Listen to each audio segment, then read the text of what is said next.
What's going on the vertical live over here? I'm not getting a lot of data. There we go.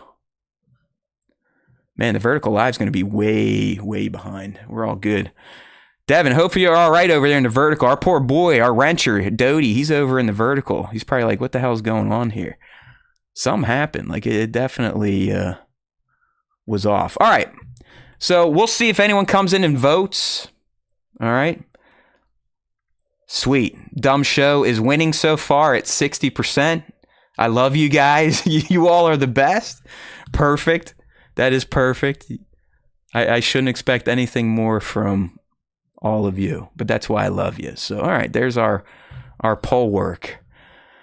Well, it's about that time to get in the Skeleton Crew, so I'm gonna vamp a little bit more, just as a reminder to you collectors out there.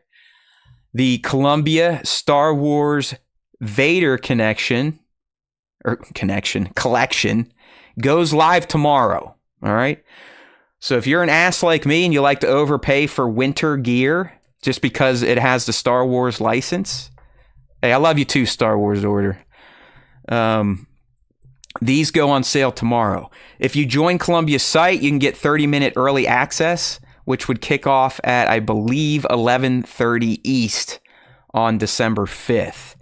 And I'm not going to lie. I mean, I know we talked about this a few weeks ago when I first tipped these off, but this collection is strong. Strong. I mean, you got this 3L interchain jacket. You've got a Hayden Christensen signed version for 2 large. You got Vader boots. You got a Vader parka.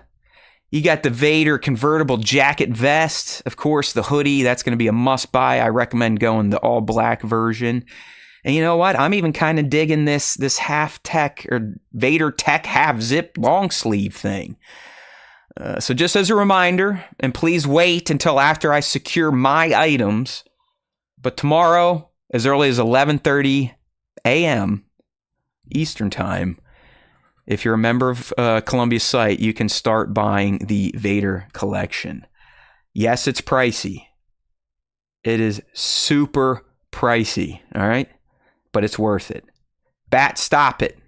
You need to buy it, okay? I just bought a bunch of Black Series toys like an asshole, so now you have to be an asshole too and buy overpriced Star Wars Columbia winter gear, even though you live in what I assume is a year-round warm state where you probably don't need any winter gear, but you do. But you really do. All right, so that's that. No Nick yet. Let me check the Slack. He's trying to call in. Hold on. Here we go. He should be coming.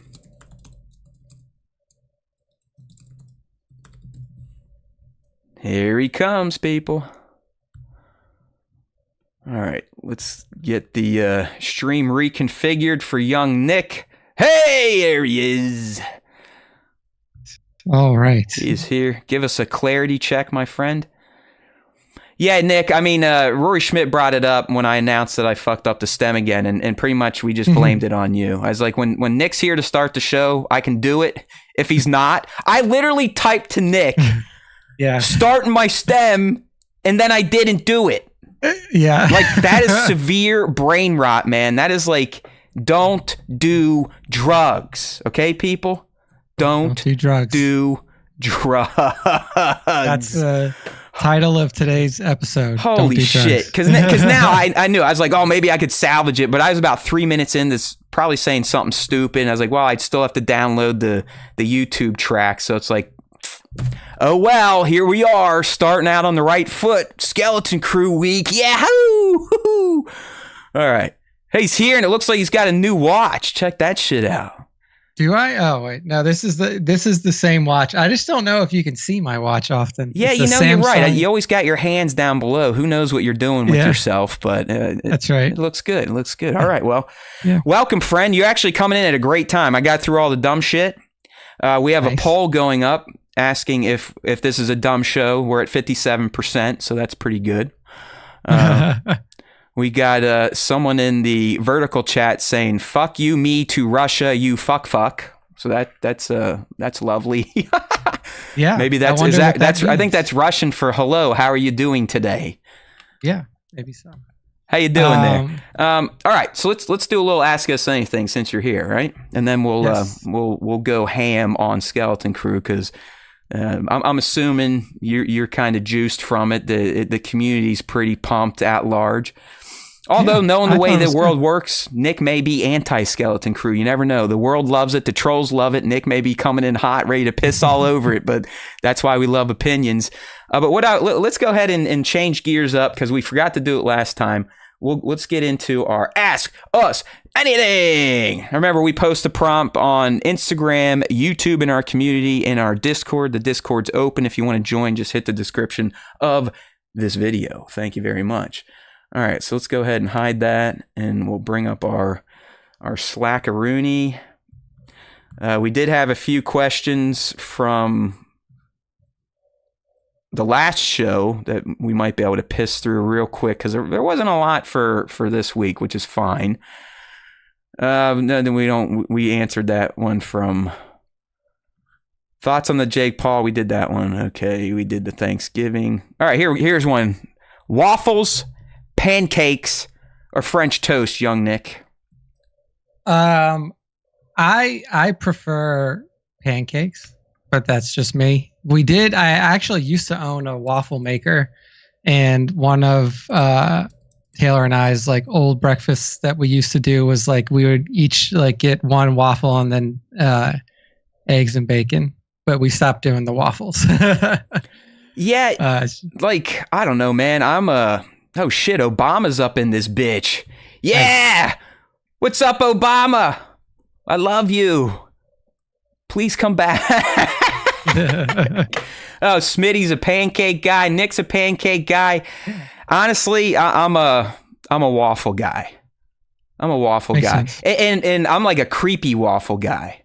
You know what I mean? A creepy waffle guy. And what I mean by that is they're almost like crepes. I like my waffles kind of mushy. And I perfected a science. Like if you whip the batter up and let it sit overnight so the oil rises, then you add a little more milk to it the next day, they come out nice and runny. They almost taste like it's almost like borderline donut consistency. You know what I mean? It's interesting. Yeah. Interesting. I'm not like a crispy waffle guy unless I'm doing chicken and waffles. Then I want the waffle to be a little crunchier. You know what I mean? Yeah, yeah. There we. Hey, look at that SW Props up in here. Congrats to your client, SW Props, little Ravi. He's a hell of an actor, man. He's doing great as Wim. Tell him we spoke his name, and we love what he's doing so far. It's good to see. We got a lot of people popping in here. I mean, we got fucking former presidents, Russian spies. Yeah, we're hitting all the corners of the internet. Yeah. Yeah, we got Star Wars talent agents up in this piece, so I'm loving it here. No, Props, you're answering if we're a dumb show. That's the live poll. The fans wanted a live poll this week, so on the fly while Nick wasn't here, that's what I came up with. Obama's coming through with some good shit. Hold on. Let's put this up on the screen here. Yo, did you know there's a fish waffle in Japan, I think? All right. You were over there, Obama, probably meeting the president. So come on, you should be more definitive on that answer. I do think that I have seen that fish waffle before. Yeah. I haven't had it, but I mean, listen. I would eat it. I fucking hate seafood. I mean, it makes sense. You like it. You grew up on the goddamn bayou, so you know. Yeah. Seafood, no good. I mean, I'll do some scallops, maybe at like a hibachi, but I'm red meat, chicken, stuff like that. All right, good question there, Beast. Where is Beast, by the way? Come on, Beast Mobile, where you at? Yo, Star Wars Props. Star Wars never went away, pal. Never went away. It never went away, all right? Thoughts on Penguin, Arcane, and first episode? Oh, shit. Come on, Abby. I am a slack off. Have you watched any of these yet? I have. So we watched the first 2 or 3 episodes of Penguin, and we really just didn't get into it. Like, it just didn't grab us the way that it did everybody else, apparently. But one of our friends said that, like, after it's either episode 3 or episode 4, it gets really good. So we're debating on whether we want to restart it or not. I have not finished Arcane. I've just been really over like swamped with work stuff, so I haven't had a lot of extra time for shows. I finished episode 3 of Arcane yesterday, and I think that's a really good show. It's really fun to watch. Even if you don't play League of Legends, it's still a really good show because the animation style is very cool. It must be good because what's her name? Jinx just got a Hot Toys that looks pretty fucking great. Like it's stylized like the show would be. Yeah, I mean, like this show has like incredibly high ratings from viewers, from critics, from everything. Like this show is like 100% on Rotten Tomatoes or something like that. It's pretty crazy. Yeah, I think. Oh, sorry. Go ahead. Yeah, and then Dune Prophecy. So that was another one where like Taylor and I aren't super invested in the Dune universe. Like we've seen both of the movies and enjoyed them. Is Denis related to the TV show at all, even as a consultant, or no? I have no idea. But we started watching the first episode, and like that one in particular is like a full length movie run. It's like an hour and 25 to an hour and 30 minutes. And we got about halfway in and we were just like, all right, this is slow. I'm sure that it's a good show, but like maybe we'll come back to it and see if we enjoy it. But it just was not hitting really well for either of us because we only know Dune because of the movies. Like we didn't, like she has the books but hasn't read them, and then I don't have any like other outside knowledge of Doom. So that might be one we revisit, but for now we've kind of shelved it. Yeah, well, hey, you know, something happened over the summer. I had to kind of rein in the costs. That's no longer the case. But I do have a 4-month max token to redeem because I'm a YouTube TV nut that also gets an NFL Sunday ticket. So I'm planning to do that now for multiple reasons. Penguin, Dune, but more importantly, the AFC North mid-season Hard Knocks just started yesterday. And being a fan of the Steelers, and they seemingly don't suck this year, I kind of want to check that out because Hard Knocks has never even gotten close to the Steelers facility. I think Mike Tomlin wants to kill him. There was a funny bit this Sunday where his tackle called him like, "Oh shit, coach, you were mic'd up." He's like, "Shut up!" Like he was just like, he's just pissed that he has to be mic'd up for Hard Knocks. So I need to cash that in and start getting caught up. But yeah, I think Penguin's going to be the next one because we finally finished Shogun, which kicked ass. And then from Penguin, I'll probably go to Dune.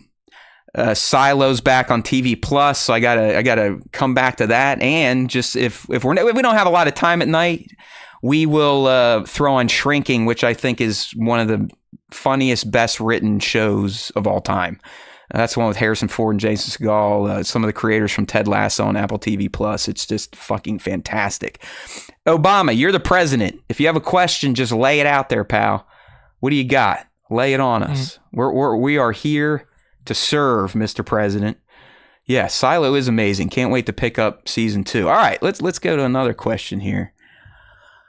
Who would you recast as the mains in A New Hope, or is it perfect coming from Scion XTCs? That's blasphemy. It's blasphemy. Or is this like I guess I would want a clarifying question there. Is this like a modern recasting? Like if A&H was being like made today, who would we cast in those roles? Because like if you go back, like it's like I don't have enough information or like memory on actors from like 1977 and like the early 80s for me to be able to choose since Science from. not here, Nick, let's just say if you could use modern day talent. Yeah, so if we're recasting for a modern day shoot, I would probably do Sebastian Stan as Luke Skywalker, just to keep the integrity of the visual look. And, I think that Mark and Sebastian are both open to the idea of him playing that role. For the Harrison Ford role, so for Han Solo. You're not going Alden, dude? I Glenn Powell? I was going to say it would be between Alden and Glenn Powell. Fuck yeah, dude. Glenn Powell's the new Tom Cruise. Yeah. I think that Alden did a fantastic job as Han. But I do think that Glenn Powell has a little like he's just got that little something. He's cool, man. He oozes cool, dude. Like, yeah, he's just got that cool factor. So I would probably lean towards Glenn Powell on that one. And then for Leia's such a hard one. I'm like trying to think of somebody who would fit in that role. Use her daughter. Well, Billy, but I feel like Billy is much more reserved than Carrie was. Like she's not as like in your face and outgoing and like has that personality. I would almost, people are probably going to be pissed that I'll say this, but I would probably do like Emma Roberts.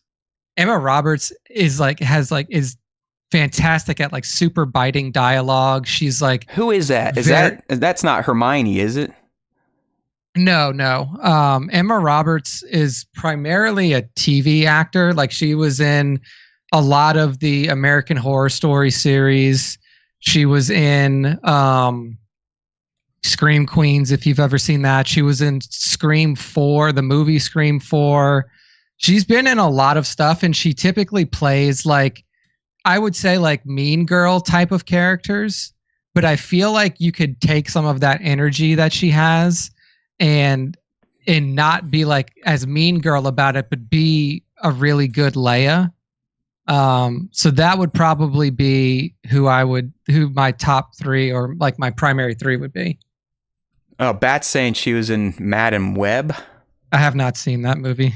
Scarlett Johansson is Leia. Hell yeah, dude. I love Scarlett.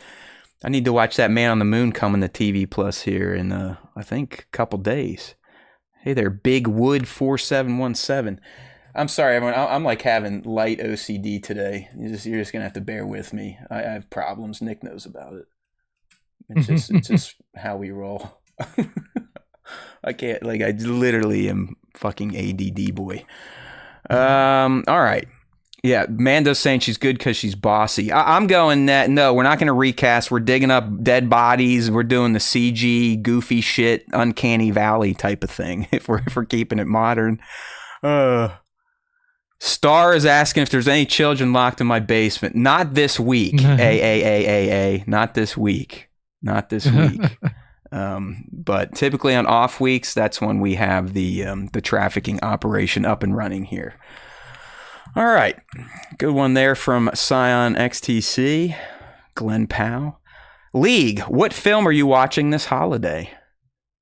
Or have you watched any yet, Nick? Or have you fired up any Christmas movies, any of the new Netflix ones? When you brought up Lohan, I was like, I just watched her latest Netflix Christmas special. Not bad. Not bad. No, I don't really like Christmas movies, to be completely honest with you. Not at all. Like, would you even like do a Harry Potter rewatch? Because it gets kind of seasonal and festive at the mid-semester point.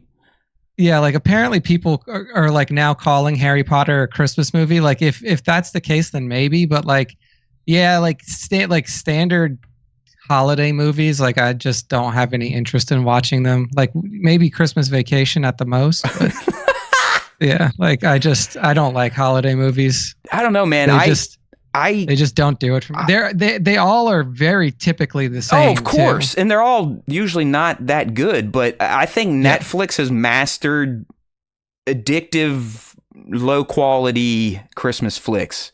And Vanessa Hudgens is the star. I mean, if you all have not watched the Princess Switch trilogy yet, you're fucking missing out. You are missing out. They legitimately have, Netflix I'm talking about, they have a Christmas cinematic universe going on over there. They've created like fake countries where they've got this other trilogy, but it references the Princess Switch and the Princess Switch references this. It's amazing. Like you want to talk about world building? Netflix Christmas universe. Can't beat it. Watch The Merry Gentleman if you really want to make yourself angry watching a Christmas movie. That it's about a girl going back to her small hometown and turning her parents' bar into a mail review. And that there's some quality acting in there. Chad Michael Murray, they strapped like a carpet on his head. And they're like, yeah, this looks good, doesn't it? And the whole movie, you're just going, what is on that dude's fucking head? Like, who does that? Who puts that wig on and goes, yeah, this is good for film. This is going to work. This is going to work. Bat is into a Batman Returns for Christmas movie. Hey there, Will the Force. I'll get to you in a second. We got to get back to the president's question. I did let him ask it. Here we go. Obama is asking, what do you think about Japan food and America food? What do you think, Nick? What do I think about Japanese food in America? Yeah. I mean, I love Japanese food. Japanese food is like one of my favorite foods to eat in America. So, yeah, I'm a big fan. Big fan. If gun to head, you can only eat Japanese or American. Japanese, without a doubt. Nice, dude. Nice. You don't like the high saturated fat, cholesterol inducing American fare? No, not much anymore. Not much anymore. You know what? I might be with you. I mean, I probably go Mexican, Italian, Asian, American. But Mexican, like, listen, I am a Chipotle crack head. There's no ifs, ands, or buts. I have to eat Chipotle at least once a week or I die. That's what it is. I would say that is your like go-to. I think sure. Because I was in one of the first ever markets when it showed up at the end in the late 90s. I mean, they used Columbus as a test market, so it's pretty much my entire adult life I've been shoving that shit down my pie hole, and I love it. I absolutely love it. I don't love the way they've been screwing us on portion sizes these days, but the stock's doing well, so that helps me as well. All right, man, the chat is freaking nuts today. I love it. Obama's got another question. We always got to go to Obama. Then we'll get my man Will the Force up there. Obama's asking if we have kids. Yes, I do. Nick does not. His are all furry. Mine is actually a little human meat bag. All right, there's Will the Force. Good to see Will the Force getting back to the Star Wars community. He's cutting some content this week on IG. Check him out. Did some really good stuff. He puts together some good videos. He's very good on camera. In fact, I want to start holding a mic like he does instead of talking into a mic like we do. I think it just looks cooler when you're just sitting there fucking rocking on a mic. But Will the Force is bringing up, at one point I saw a Filoni interview where he talks about his love for AT-AT drivers. Wonder if he had anything to do with the name ATTIN. I'm almost sure he did. I'm glad Will brought this up, because now I can flex on you motherfuckers when you used to say, it's not AT-AT, it's ATAT. Meh. Where the fuck are you now? All right? It's AT-AT. If it's AT-ATTIN, it's AT-AT. There's no way you can parse this now. It is AT-AT, not AT-AT. AT-AT. Thank you. If it was A period, T period, dash A period, T period, then it would be AT-AT.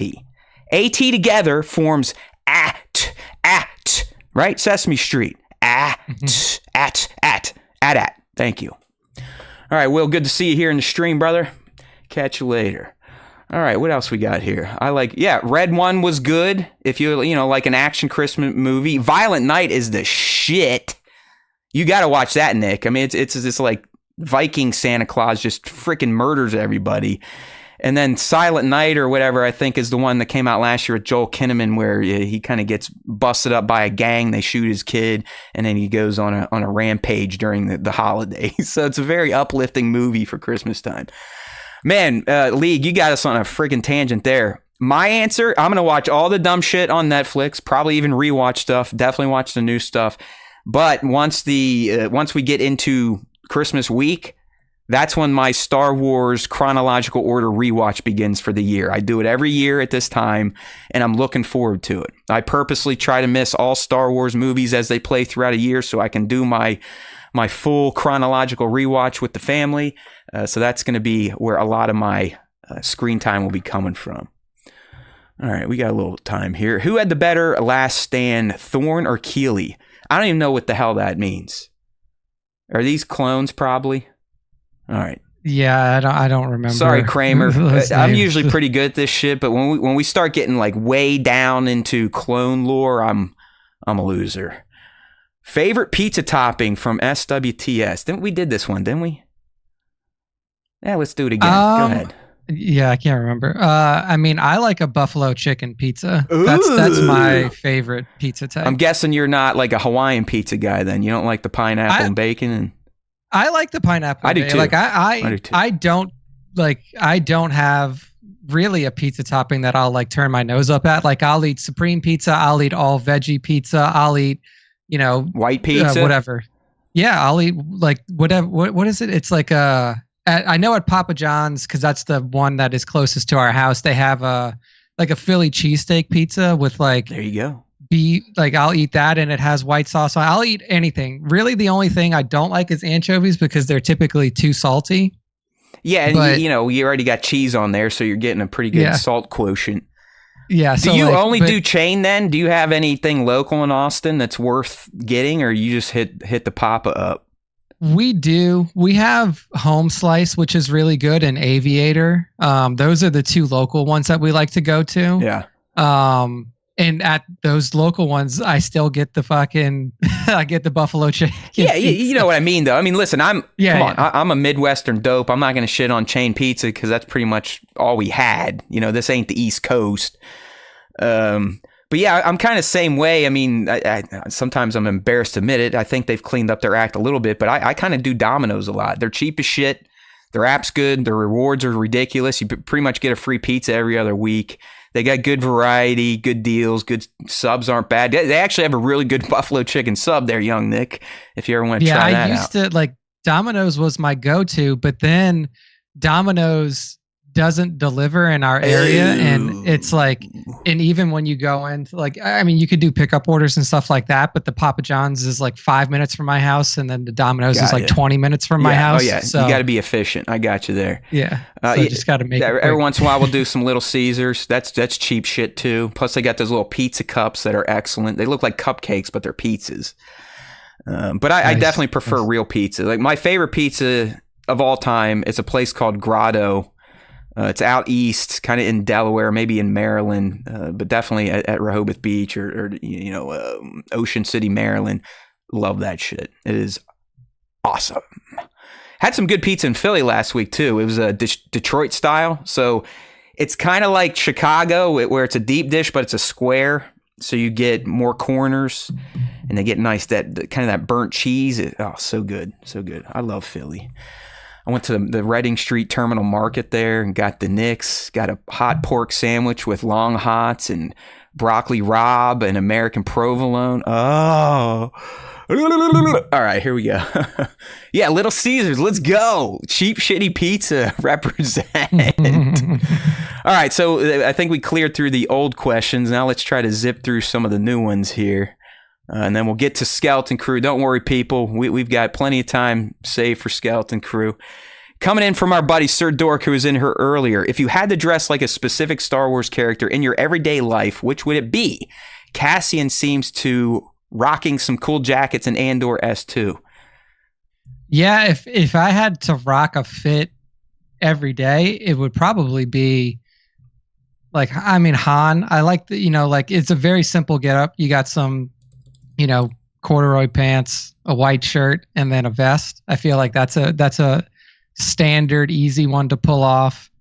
Who else? Everybody else dresses has weird, either they're wearing armor or they're wearing long ass cloaks. I guess Cassian is another good one, but I'm leaning towards Han because I think the vest is a good addition. I'm gonna dress like the motherfucking dancers in the Life Day video. You saw, hopefully everyone got that. We made a big deal about that, or John Watts did. We got a massive Life Day Easter egg in there, and it was right there in episode 1 when the little Neil's family and Tulu, fucking Tulu. Screw Neil, Tulu is the real hero of that family. But they're watching that shit. That was the Life Day thing, and they fully recreated those goofy dances, and they're in full spandex suits. They look like Teletubbies, right? I don't know if you remember that scene. It was the holo projector in Neil's house, but they literally look like Teletubby people. But in all seriousness, I think I would dress like Luke Skywalker. I want to go kimono style some days, get my tunic on with some pants, shit like that. When I want to relax, I'll go Farm Boy Luke. When I have to go in for an interview, I'll go Return of the Jedi Luke in my blacks. And if I have to go to church, I'll go Mandoverse Luke, where he's in his blacks but has the tunic style going. So yeah, there we go. All right, Beast Mobile. Where is Beast? It just doesn't feel right that B-Mad's not up in this bitch. But anyways, Beast Mobile's asking, if you got 24 hours as any Star Wars character, Which one would you be? I would probably choose like one of the old Republic Sith, because those are just like, those dudes were so powerful. Their powers were fucking wild and crazy. Like, I don't even know if I would pick Revan. I would probably pick Nihilus, because to have that, Oh, you like, world the power, eater, you. Yeah, I was saying, to have the power to drain an entire planet of its life essence has to be just something crazy to experience. Yeah, I would probably lean towards like Nihilus from KOTOR 2, or I mean, you essentially played as Revan all the way through. Yes, KOTOR you know that. 1, You know that like, lifestyle. Yeah, you kind of get a bit of it, but maybe like Revan pre-brainwash. Those would probably be my two picks. Yeah, it's tough. I mean, I'd love to just say Darth Vader, but I would imagine it'd be pretty fucking miserable, you know? I must say, that would suck so much. You're just going to be in constant physical and mental pain, and you just get shit on by your boss. Yeah, constantly. But like, there's no way that that's a fun one. being a short man, I would love to be tall for a day. So I think I'm sticking with it. Maybe I'll just be Anakin before he gets fricasseed. How's that? There you go. All there right. you go. Nick does need a Hot Toys Revan. I'll tell you what, I'm glad I pre-ordered that shit, because he looks boss in some of these blogger photos that are coming out. I got the Revan lightsaber. He's got the saber. He's got the saber. Speaking of sabers, I'm going to need more profile pics from you, because I'm down to just your Revan lightsaber pictures. So okay, we got to get loaded up for this season of Skeleton Crew breakdowns. All right, good question here. Next, Bat 1-1. Fuck you, Bat. You and your winning. This motherfucker, he's got like as many Hot Toys as me, but has only spent maybe $13, because he just, he puts in $10 for raffles on Instagram. What a lucky son of a bitch. He just wins them. What a lucky son of a bitch. Good for you. You should play the lottery. Yeah, really. We did the Thanksgiving thing 2 weeks ago, so I'm going to respectfully pass through here. We love you. Okay, this one's for me. Michael Kramer. Thoughts on the brawl following the game on Saturday, Matt, and should Day get the boot? Okay, here's my thoughts. It was pathetic. If you get that angry about people planting a flag on your field, why weren't you that angry when it was legal to fight for 60 minutes in between the sidelines? You know what I mean?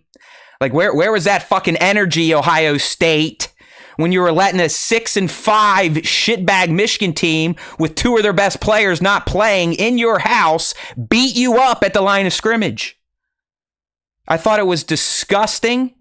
It's emblematic of Ryan Day's shitty leadership. Look at the video of him when his senior that came back is literally spilling his guts on the field going, they're going to plant the flag. He's literally staring like this, Nick. It was the craziest thing I've ever seen a big time head coach. He's just staring like, how did that just happen? How did I just lose 4 in a row? What is my problem? Why did I decide to run the ball 22 times for 77 yards when I could have thrown it to literally 3 NFL wide receivers?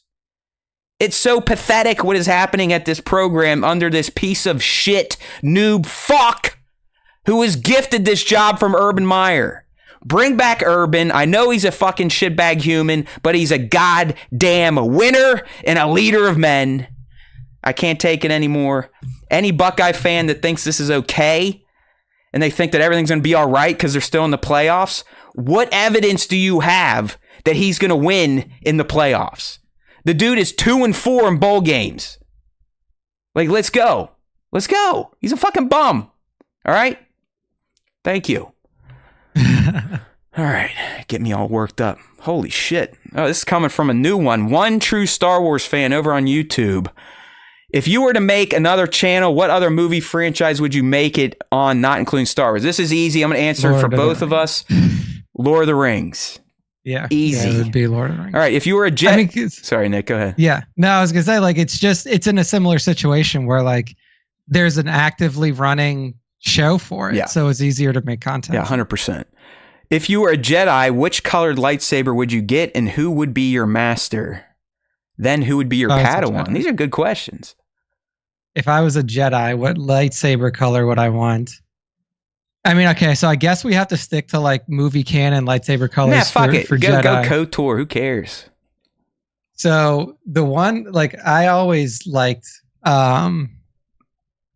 the black lightsaber hilt or the black lightsabers. Oh, in the lightsaber game, yeah, crystals not especially. not dark saber, but the black colored one. Like the black colored lightsabers. I always thought that those looked super cool. Who would my master be? Man, that's a really good question. I think that Satele Shan would be a good master from Old Republic time. And I think that if I was choosing like a Grand Republic master, I would probably, as much as Matt hates him, I would probably choose Mace. Oh, you son of a bitch. Because Mace just seems like he is going to get the most out of you. Like he seems like that kind of guy who's like... He's like a Nick Saban. Yeah, like he's definitely not an Ryan asshole. Day. Yeah. He's definitely an asshole. He's definitely going to push your buttons. He's definitely going to make things difficult, but he's also going to get the most out of you in your training. So yeah, I would probably pick Mace.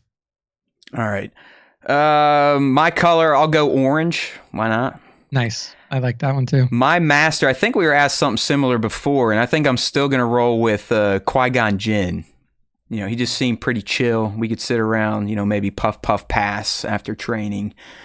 He is, you know, he believes in the living force and all that fun stuff. And then who would I want to be my Padawan? Well, of course, I'd want to fuck up Anakin Skywalker's life too. So I would take him. All right, non-Star Wars question. Who's your favorite music artist in recent times, Nick? The past 10 years? Oh boy, this is going to be tough for me. Well, here, I'll just, like, today is when Spotify Wrapped came out. So my top artist this year was Sleep Token, which is... yeah, that's right. You're death metal guy. Well, that's like they're, if you listen to their music, they're not very metally. It's like a British rock band, essentially, like progressive rock band. They're really good. So that would be, that is my favorite band right now. And I know that thanks to Spotify. Yeah, dude, I'm an old guy. I don't know what to say. Like I haven't really added a lot of new bands to my repertoire because, you know, quite frankly, I don't really think we've had a real band since the end of the 90s. This is Jelly Roll. And I fucking hate country. So there you go. Yeah, I've never listened to his music. Sometimes his sad music speaks to me. I'm still very anti-country overall, but he's got a few songs that if I need to feel sad, they do the trick. So yeah. And if we're going like my favorite band of all time, Parkway Drive is up there. That is a metal band. That's an Australian metal band. And then Queen. I love Queen. So yeah, that would be my like two long-term favorites. Kung Fu's whipping the farm emo down there in the mean streets of West Virginia. That makes sense. What is that, a band? I have no idea. I think maybe it's a genre. Okay. Yeah, my favorite band of all time, at least the band I've seen the most in concert would be Dave Matthews Band. So I actually just saw them 2 weeks ago in Columbus. It was awesome. But like music that I am a product of my parents. My dad was really big in the records. And I can remember sitting there and just reading the album covers from back to back to back of all the Star Wars albums, but more importantly, Pink Floyd. My dad was a huge Pink Floyd guy, so I became a big Pink Floyd guy. I think Roger Waters is a piece of shit, but as a band, they were quite talented, and I kind of liked their creative psychedelic shit. So yeah, Bat, I figured people in my gen, DMB's probably gonna. It was funny, Bat, at the concert we brought our kid. She's 8. It was like all the older people, all the Gen X and older, like, oh, this is so great, you're bringing it here, blah blah. It was nice. We were just around a bunch of old people, and I was one of them this time. It's like shit. Time goes fast. I can remember when I was the 18-year-old at a Dave concert. Now I am the old guy. Okay, three more here. We'll get through this. Even though Acolyte was seen as the worst thing ever for Star Wars, what is one thing you really liked from the show? Well, hey, it wasn't at this channel, so While I agree, some of the characters were kind of underdeveloped, and some of the episodes were a little wonky and slow. Overall, I enjoyed the series, and if I had to pick one thing, it's Kamir. I love that fucking guy. I've got my custom figure from Sir Dork, and he's the one character that really resonated with me. So I'm going Kamir. Nice. Yeah, I mean, I would agree with you. I would think it's Kamir if I had to pick one thing. I really enjoyed the portrayal. I also really enjoyed the lightsaber fights. I think the lightsaber fights in Boss Acolyte are boss level, like man. Some of the best that we've seen since. Did you see Manny come out this week and kind of take a whiz on people, going like, "Oh yeah, well, we were going to do a lot of Plagueis stuff, maybe season 2, season 3, but I can't say much just in case we get another opportunity." Yeah, I mean, it was pretty clear that they were setting up some cool Plagueis stuff, and I was excited to see that. I mean, who knows? Maybe in the future we'll be able to revisit that, or that'll be revisited in novels or something like that. But yeah, I mean, I enjoyed the series overall, and I thought that it was pretty. You know what? I don't know if anyone ever watched The Good Place, or if you watched The Good Place before Acolyte. I'm now watching The Good Place because it showed up on Netflix, and man, Manny Jacinto is the best. He really is a pretty dynamic actor. Like that Jason Mendoza he plays on that show is like a dumb He's fuck. Fucking great. Yeah, he's like an idiot. Yeah, I love it. It's like when I saw he was going to be in this show, because we had watched all of The Good Place, and I was like, man, I really am interested to see how he plays this character. And the way that he plays it in the beginning is, I wouldn't say similar to Jason from Good Place, but it is more of like a klutzy, like denser character. Yeah, he's good at like instantly changing who he is. I mean, he can just go from, John Yu, where he didn't talk and he was a pretend monk, to stoner criminal Mendoza. So yeah, I'm digging that. All right, let's get through these so we can start the skeleton crew here. Is Star Wars dying? No. Which fan base is more toxic, Star Wars or Marvel? I only live in this one, but I believe it is Star Wars. It's a more prominent, more tenured franchise, at least on film. I don't even think it's close, to be honest with you. Yeah, I think so too. I don't think it's even close. I think that Star Wars may be the most toxic fan base of anything right now. Yeah. Like in terms of like movie franchises. All right. Well, holy shit. Baron, we did not watch Survivor Series last Saturday. I was in Ohio State depression. But I did see, Baron, I did see the clip. The ladies were very impressive. That one that put a fucking trash can on her head and did a swanton bomb from the top of a steel cage. Highly impressive. Okay, highly impressive. All right, well, there you go for Ask Us Anything. But now it is time for the meat, for what you all are here for. Oh, I forgot to tell Nick the good news. My fucking review blew up, dude. Nice. Like, insane. I haven't looked at the numbers since we went live, but as of like 4 o'clock, we added 60 subs in less than a day.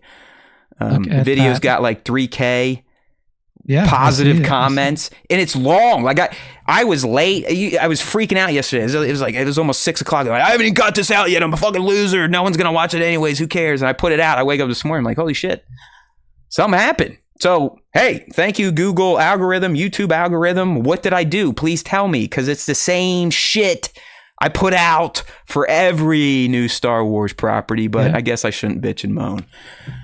We're finally getting a return. You know what I mean? I hope that we're right, and I hope that things are positive out in the ecosystem for Skeleton Crew, because I really do think that the show is super fun. Like, this was one where just get into it, brother. Get right into your review. Go ahead. Yeah, like this was one before I watched the first episode. Usually I don't watch any Star Wars shows with Taylor. I just the only one that we watched all the way through together was Acolyte. And she enjoyed it, and she was upset that it didn't get renewed. But I was like, hey, let me just see if she would be interested in watching this one.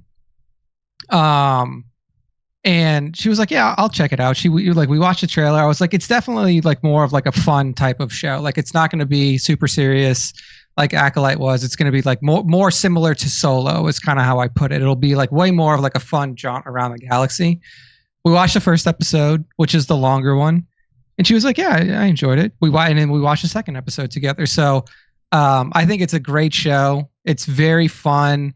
It's not too heavy. It has that like comedic sense to it that feels like Goonies or even like Disney. Like this is the first one to me, and I'm not saying this in a negative connotation, where it feels like a Disney Star Wars show because it is more kid friendly. It is like kids are the main character, and like they do it in a way, like this show was made in a way where like you can be a kid and watch this and it's super enjoyable, and you can be an adult and watch this and it's super enjoyable. So I was a big fan. I'm really excited to see where things go forward into this show because I think that there's so many options now that like the kids have the ship, and you know Jude Law's character is hooked up with them. They're making their way off of this pirate stronghold. Like I think there's a lot of good to come out of this show, and that's still ahead for it. So I was a really big fan. Yeah, I mean, listen, I always do the long-winded review. Would love for you to check it out. This one actually gets some heat, so dive in if you've got 16 minutes of your life to light on fire. But like Nick, I found it to be pretty damn great. I'm not going to lie, I found the first episode, maybe the middle of it, because I watched it again last night with the family. I thought the first episode, it had like a little bit of a drag. You know, it was, I could even see it in my kid yesterday. She was engaged early when we had the early pirate attack and then meeting the kids, but right in the middle, you know, before they make it to the Onyx Cinder, it slows a bit. Okay. I'm not saying it gets boring. It just drags a bit, not in a bad way, but you can feel it. But once they get to the ship and all those hijinks kick in, and then we get into the shortened episode 2, man, like you can, I think what I appreciate the most, Nick, is that in just 2 short episodes, you know, 70 minutes of content, it has been made crystal clear what the motivations are for all the main characters, which has been a knock on recent Star Wars, specifically Acolyte. Like, I don't know why they want to do what they do. It's clear now. I mean, each kid has a clear motivation. SM-33, clear motivation. Pirates, clear motivation. Jotting on the Wood, clear motivation. It's beautiful. I also love, being right. I think we kick some ass again in some of our speculations, if I might say. I mean, who's the one that said that the planet is probably going to be the actual star of the show? That was me. So I want my fucking trophies either on the stream or emailed or sent USPS. All the aliens, of course, we were begging for that. We already got it. I mean, Port Borgo, for Christ's sake, that is one of the greatest Star Wars locations I've ever seen, man. I mean, it was like Chalum's Cantina on Juice, you know? I mean, blue aliens, this alien, Ishii Tibbs. I mean, it was wild. I just loved it. And everything's practical in this show. Yeah, I mean, that was another thing that I called out, like to Taylor. I was like, I love how everything is practical. Like the aliens are practical. Yes. Everything is. Yeah, everyone's in a fucking costume. It's brilliant. I mean, Neil, look at Neil. They jammed a little kid into that thing. I know, it's crazy.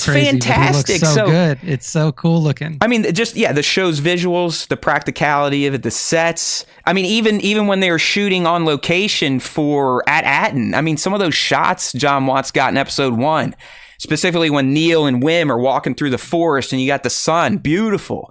Or when the kids are about to enter the hole and it's dark and they got their hover bike lights lighting them up and you get their silhouettes. I mean, the show is just beautiful. And let's not forget to mention the music.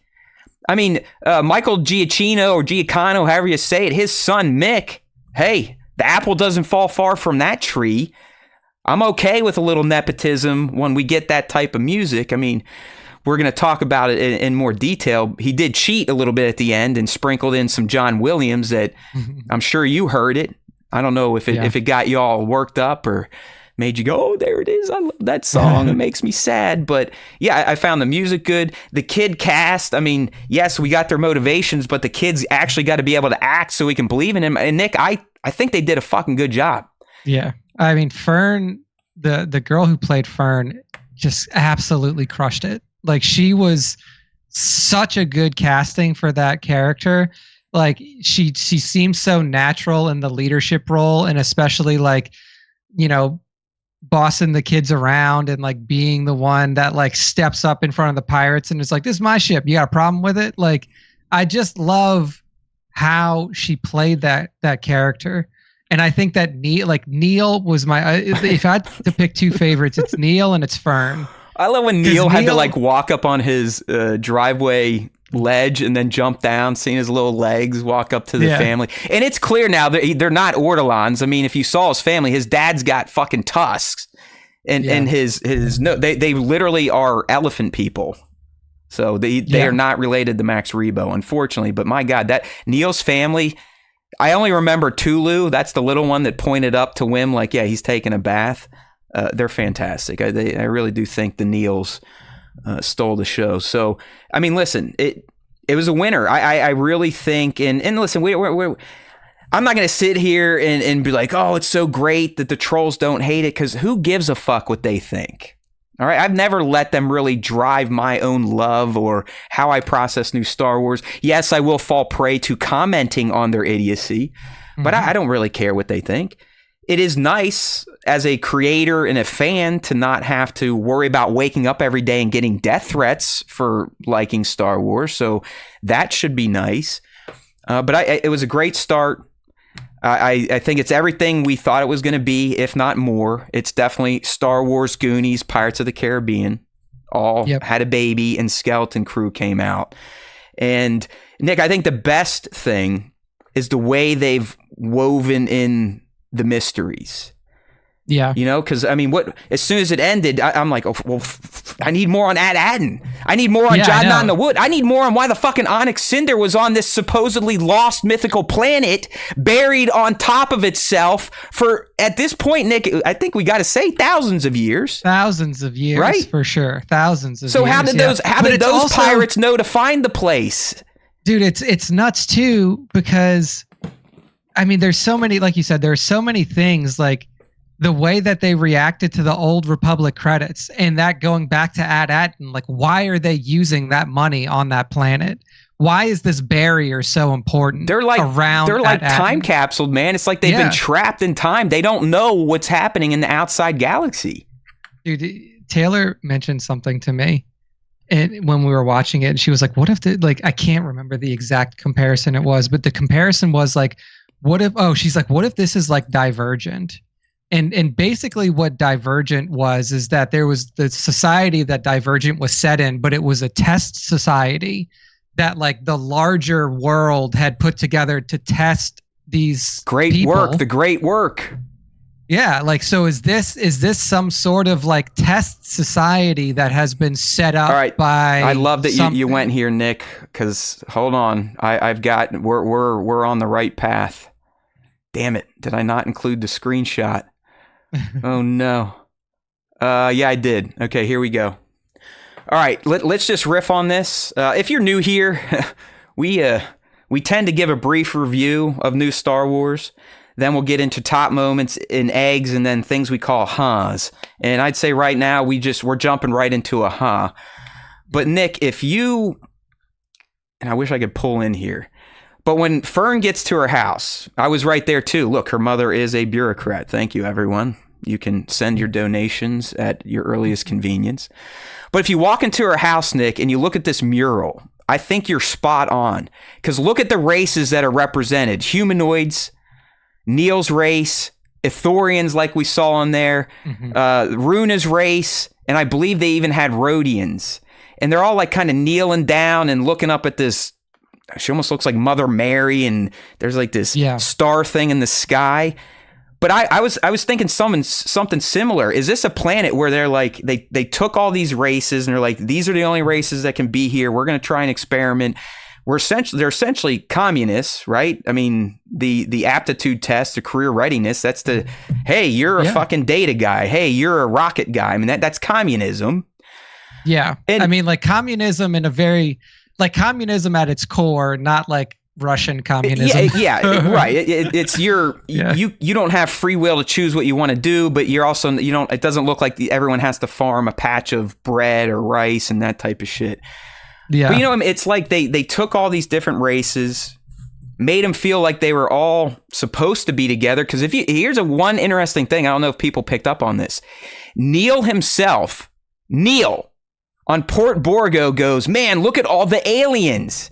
Yeah. He's a fucking alien. But because they've been on this quarantine world with just these species that are allowed there, like Nick is saying, they don't know any better. They feel like they're all at ATTINs. Neil's not an alien. The Ithorians aren't alien to them. They're at ATTINs. They're the people they know. They're just, some are human, some are elephants, some are Ithorians, Rhodians, whatever the hell Runa is. So I think Taylor is definitely onto something. This planet is locked down for a reason, and they are doing weird shit here. Like, how do you make a planet hidden in the galaxy, and why do you hide it? You know what I mean? I know. I mean, it kind of goes back to, Attack of the Clones, right? When Kamino was just all of a sudden off of the star charts. Like, was this an experiment that was set up by the Jedi, way before the fall of the Republic? And then after the fall of the Republic, because there was nobody who was aware of it other than the Jedi, this planet just kept running on its own. Like, they knew the systems that were set up. They knew how everything was supposed to go. They governed themselves. They didn't have to worry about incoming and outgoing ships because the ship is off of the hyperspace route. There's also a barrier to prevent people from coming and going. Like, there's so many questions just around what the fuck is going on with this planet. They essentially have a Wizard of Oz figure, the supervisor, right? Yeah. Hey, we got the supervisor, we got run by, what the fuck is that? The supervisor, it's safety droids, forbidden forests. I mean, what is going on ATTIN? Clearly its myth is real, and maybe that's why it's locked down, but how did those initial pirates, how did Smee's crew, I'm surprised it took us this long to figure out that SM-33 was stood for Smee. But how did they find it? And why did they crash? What happened? How long were they there? Did anyone, I was kind of postulating, Nick, what if some of the crew did make it off and they did find the treasure, and they're the ones that set up this barrier so no one else could get their eternal treasure of the lost planet? Because clearly ATTIN is a myth now. It's a legend. That's how long it has... Treasure planet. That's how long it's been gone. So I do think, you and I were him-hawing on, is it Old Republic, or maybe they were just talking High Republic? I don't think there's any question now. We're talking thousands and thousands of years. I mean, for people to consider something as a legend or a myth, it's got to be a long, long time for that to develop, right? Myths are started by telling stories, and then the stories change over time. They get more grandiose, or the winner controls the narrative type of stuff. But what if it was the initial batch of pirates that took over the planet? What if there really is something going on in the mines, and that's why it's all locked down? What if it isn't? What if it isn't just Fern fucking with the kids, and there is some truth to these mines and why there are forbidden forests, and why there are safety droids making sure you stay on your track? Did you notice even the roads in ATTIN have rails? You can't even go where you want. You're on a fucking rail car. Everything is controlled. And the thing, and the craziest part is when Wim's father is out there and sees the ship take off, and then the droids come out and he's like, my son just took off in a ship. They're they're confused. They're like, what are you talking? Ships don't work here. Yeah. Yes. It's like they didn't have a response appropriate for it, because they're like, well, no ships come and go from here. It's not possible. There's so much to uncover about this planet. I love how the seeds were planted. I love how we've had the hints at it now from the pirates. You're not from there. That's not even. I love that. It's not real. It's a myth. Blah blah blah. It's great. Such a great way to add to the mystery for the viewer, because you're like, all right, ATTIN's a thing. Looks like a great normal society, almost Earth-like. And then they leave, and we realize oh shit. I mean, it's at the end of the episode when they break the barrier and they go, what are those? I was like, oh fuck. Yes, they've never even seen stars. This is a very, very controlled society. Planet. Yeah. It's a very controlled planet. And clearly the barrier is just there to cloak the planet. It's not keeping anything in. I mean, they zipped right through it. So it's got to be some sort of orbital cloak. I love it. I mean, because here we go. Look at us. We were barely into the review, and we're sitting here yep. Speculation, blah, blah, blah, theory. That's fucking good Star Wars, my friends. Thank you. Yeah. All right, let's. I'm going to try to refocus us so we can get through moments in eggs, and then hammer on the Haas and theory throughout here. So there's a ton of eggs. So let's start with the top moments, and then we'll get to the eggs here. Nick, I'll tell you what, man. I mean, a child of the 80s, growing up before their screens were prevalent. Hell, even before video games were prevalent. Handhelds, this, that, and the other thing. Us kids of the 80s, 90s, and I even got yelled at from you Gen Zers in the early 2000s. We had to use our imaginations, okay? We had to go outside, get on our bikes, play with friends, dick around, go down to the woods. Like Wim once, find adventures. So to me, man, as soon as it cuts away from the pirate heist, which was a great opening, I love that, the way it mirrored A New Hope. But as soon as they cut away and the first shot of Wim is him playing with his Sith and Jedi figures and making the sound effects, and then it carries on to him with his little ship flying to the bus stop. And then how can you not just sit there and go, fuck, I wish I was a kid again, when you're watching Neil and Wim enact a lightsaber duel complete with dismemberment and disembowelment. Yeah, it was so great. It was so great. I mean, and it goes to show you too, like, there is lore on this. It's not like there's no information coming or going, right? Because like you see when in Wim's little like notepad or his little story data pad, pad, according like, to the credit or the closed captions. yeah, the story pad that like there are images, like there was an image that was like looked like Luke Skywalker standing next to a Rancor. What? It's not. Like, these are old Republic Jedi. These are old. Okay, if you look at them all, Nick, I'll send you a Twitter link. Star Wars Explained, by the way, translated every screen, and we have that. Okay. Gotcha. But it's definitely Old Republic, because you'll see the Jedi. I mean, they've got like purple lightsabers, this, that, and the other thing. So I'm putting it out there. I don't think anyone on ATTIN even knows that the Old Republic fell and turned into the High Republic, and then turned into the Grand Republic, and then Galactic Republic, and then turned into the Empire, and now the New Republic. I don't think they know any of that shit happened. Yeah, no, absolutely not. I mean, the only people that may know are like the controllers, supervisor. Yeah, exactly. The supervisor. Yeah. Maybe Farrah, the undersecretary. They just don't know. They don't know what is going on. That's what I mean. They're a planet trapped in time, but not like stuck in the past. Does that make sense? Like they're trapped in what they are given to know. They're very controlled. Like it is very Oz-like. They only know what the supervisor wants them to know. They only can do what the test tells them they can do. So these people living on ATTIN for, I mean, we could say at this point, thousands and thousands of years, they have no clue what's been happening in the galaxy. But you are right. They do know about the Jedi. They know about the Republic. Remember, Farrah says Republic, not New Republic. And the fact they're talking about the Great Work, I actually looked that up. I guess Great Work started in the High Republic era, or there were Great Works. Starlight Beacon was a Great Work. The comm relays, back to cultivation. And the Great Work, to me, it's to make society better, more peaceful, eliminate disorder. And it's almost like ATTIN, piggybacking off of what Taylor was spitting and kind of what I was talking with the mural. It does feel like it's this controlled experiment planet. I think it's that. I think it's being controlled because of its resources and whatever this eternal treasure is.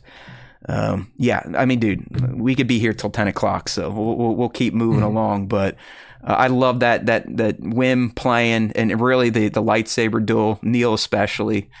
When before they could even end it, he's like, "Oh shit, I think I got something in my eye." And then all the kids on the other side of the street, they're like, "What are you losers doing?" And I could relate to these people. Okay, another top moment I had here from the premiere episodes, and honestly, it's some of you might be like, whatever, dude. But I really like the ship takeoff.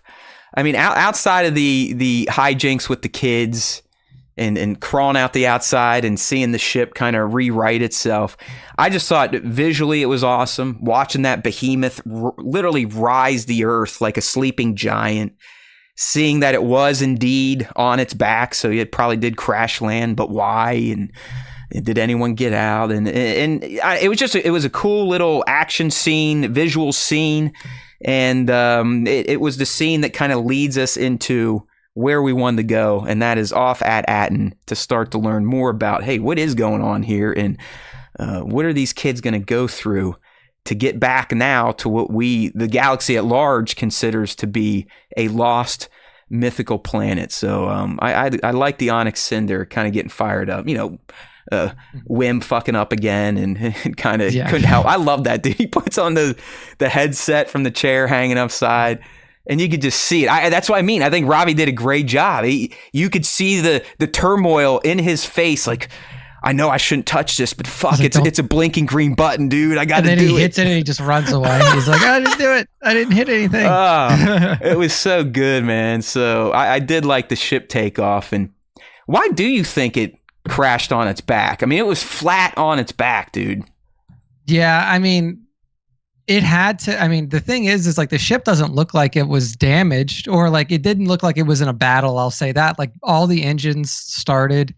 Like the ship was able to take off with no issue. So maybe, I don't know. Maybe they had to pull a crash landing maneuver on this planet because they were being chased down or something. Like maybe there was like a malfunction, or clearly there was some sort of mutiny on the ship, because you saw like the skeletons, both of them were driven onto a sword. So like this stuff really... it could have been that there was just a mutiny on the ship that caused it to go down, not any sort of outside factors. And then because there was nobody helming the ship as it crashed, it just kind of rolled when it came in. And then the other thing, it's like, I know there's a brief mention when they first see SM, and he had like the lever. I don't know if it was the door hatch or whatever, but they thought it like killed him. It's like, well, what was he doing? Why did he sacrifice himself out to potentially lock the hatch, or...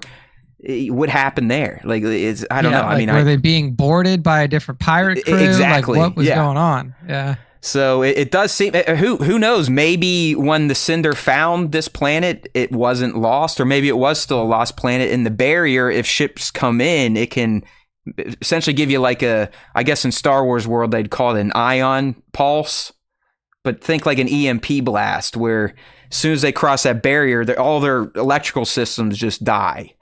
And they just, they come down and crash, and literally they crashed, and that was it. That ship stayed there, and the ATTIN Earth just overtook it. Yeah, it just like it seemed like nobody came to look for it. Like nobody. Yeah, so like it just. Yeah, I don't know. So there was a pirate crew that figured out the secret. The problem is that it looks like they all died. Yeah, exactly. Okay, moving into episode 2, some of the top moments there, and they're kind of dominated by a singular character, because I was kind of taken by this dude. I loved SM33's intro.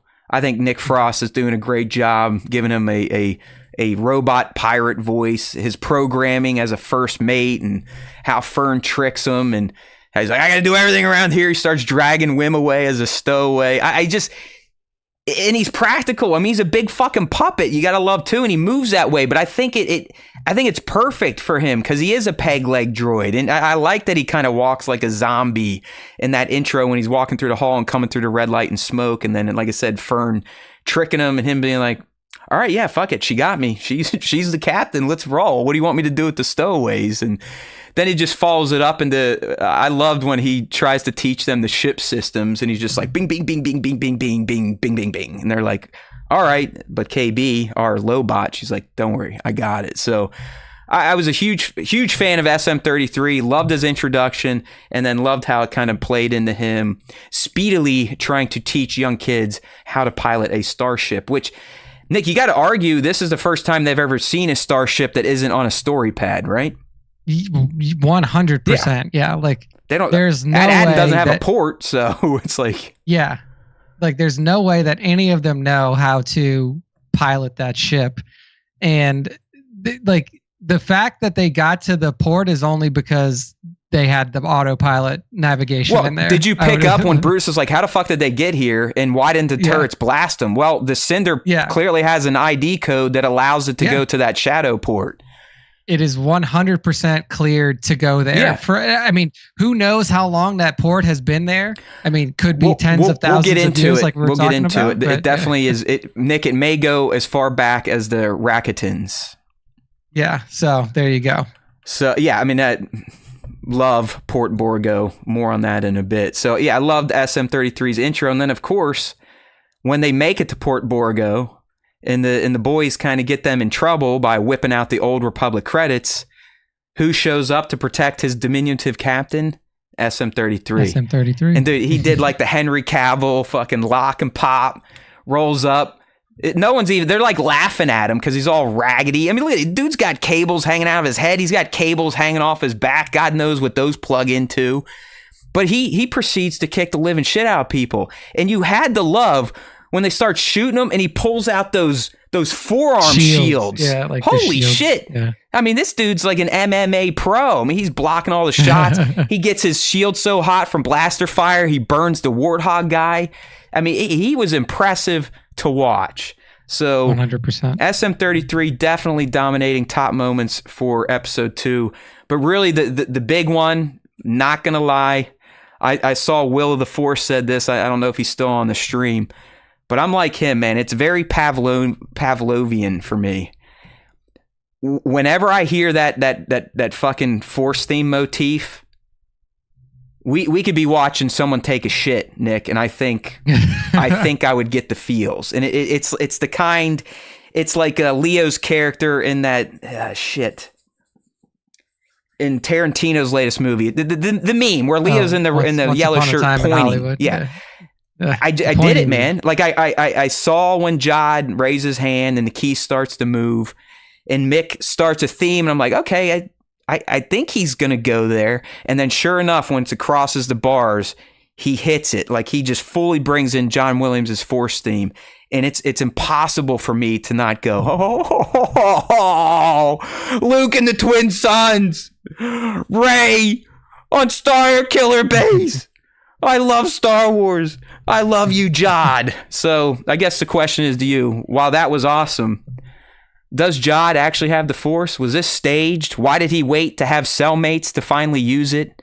Fill me in. So I was thinking about this.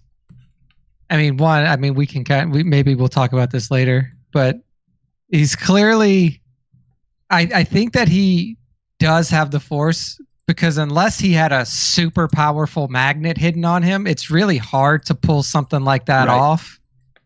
I would be happy to find out that he didn't use the Force and that he really did set that up. But I think the reason that he waited for other cellmates to be with him is because if he would have broken out on his own, no way of getting off.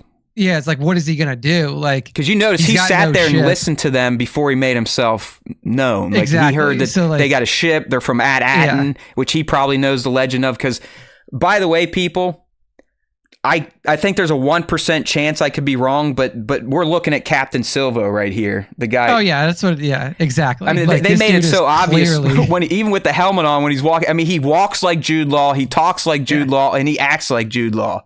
Yeah. So that's 100% him. So could this be a huge setup? I think that's what it was. That's what it is. Like Jude's still working with the pirates to try to figure out if these kids are full of shit and they actually do know about ATTIN. Like that's where I'm going. See, I looked at it as a setup of like he's definitely just using these kids to get to this ship and then get to ATTIN. Okay.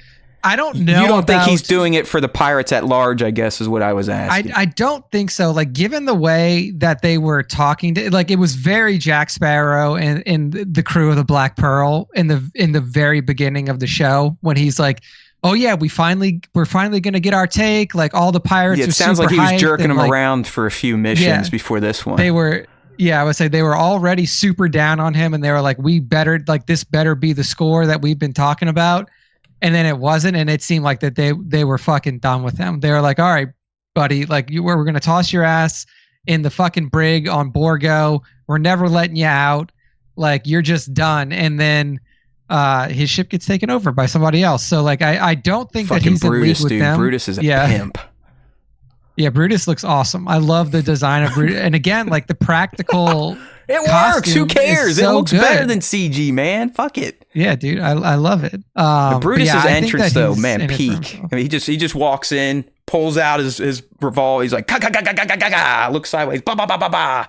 All right, Captain Silvo, you're free to come aboard. So beautiful stuff. Yeah, I mean, I can buy that. I like that. I think you are right. I think he was waiting. He obviously had no way off, no ship. You're not going anywhere from Port Borgo unless you have a vessel.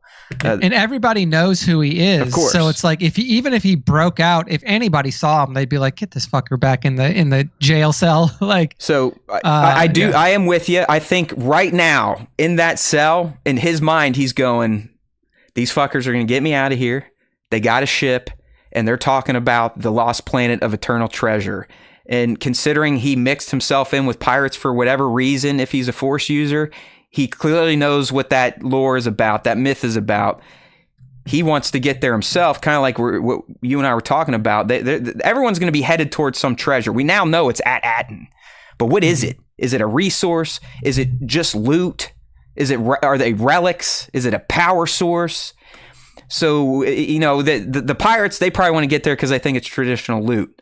Someone like Jod, though, he may know even more, especially if he is a Jedi. And listen to me here, Nick.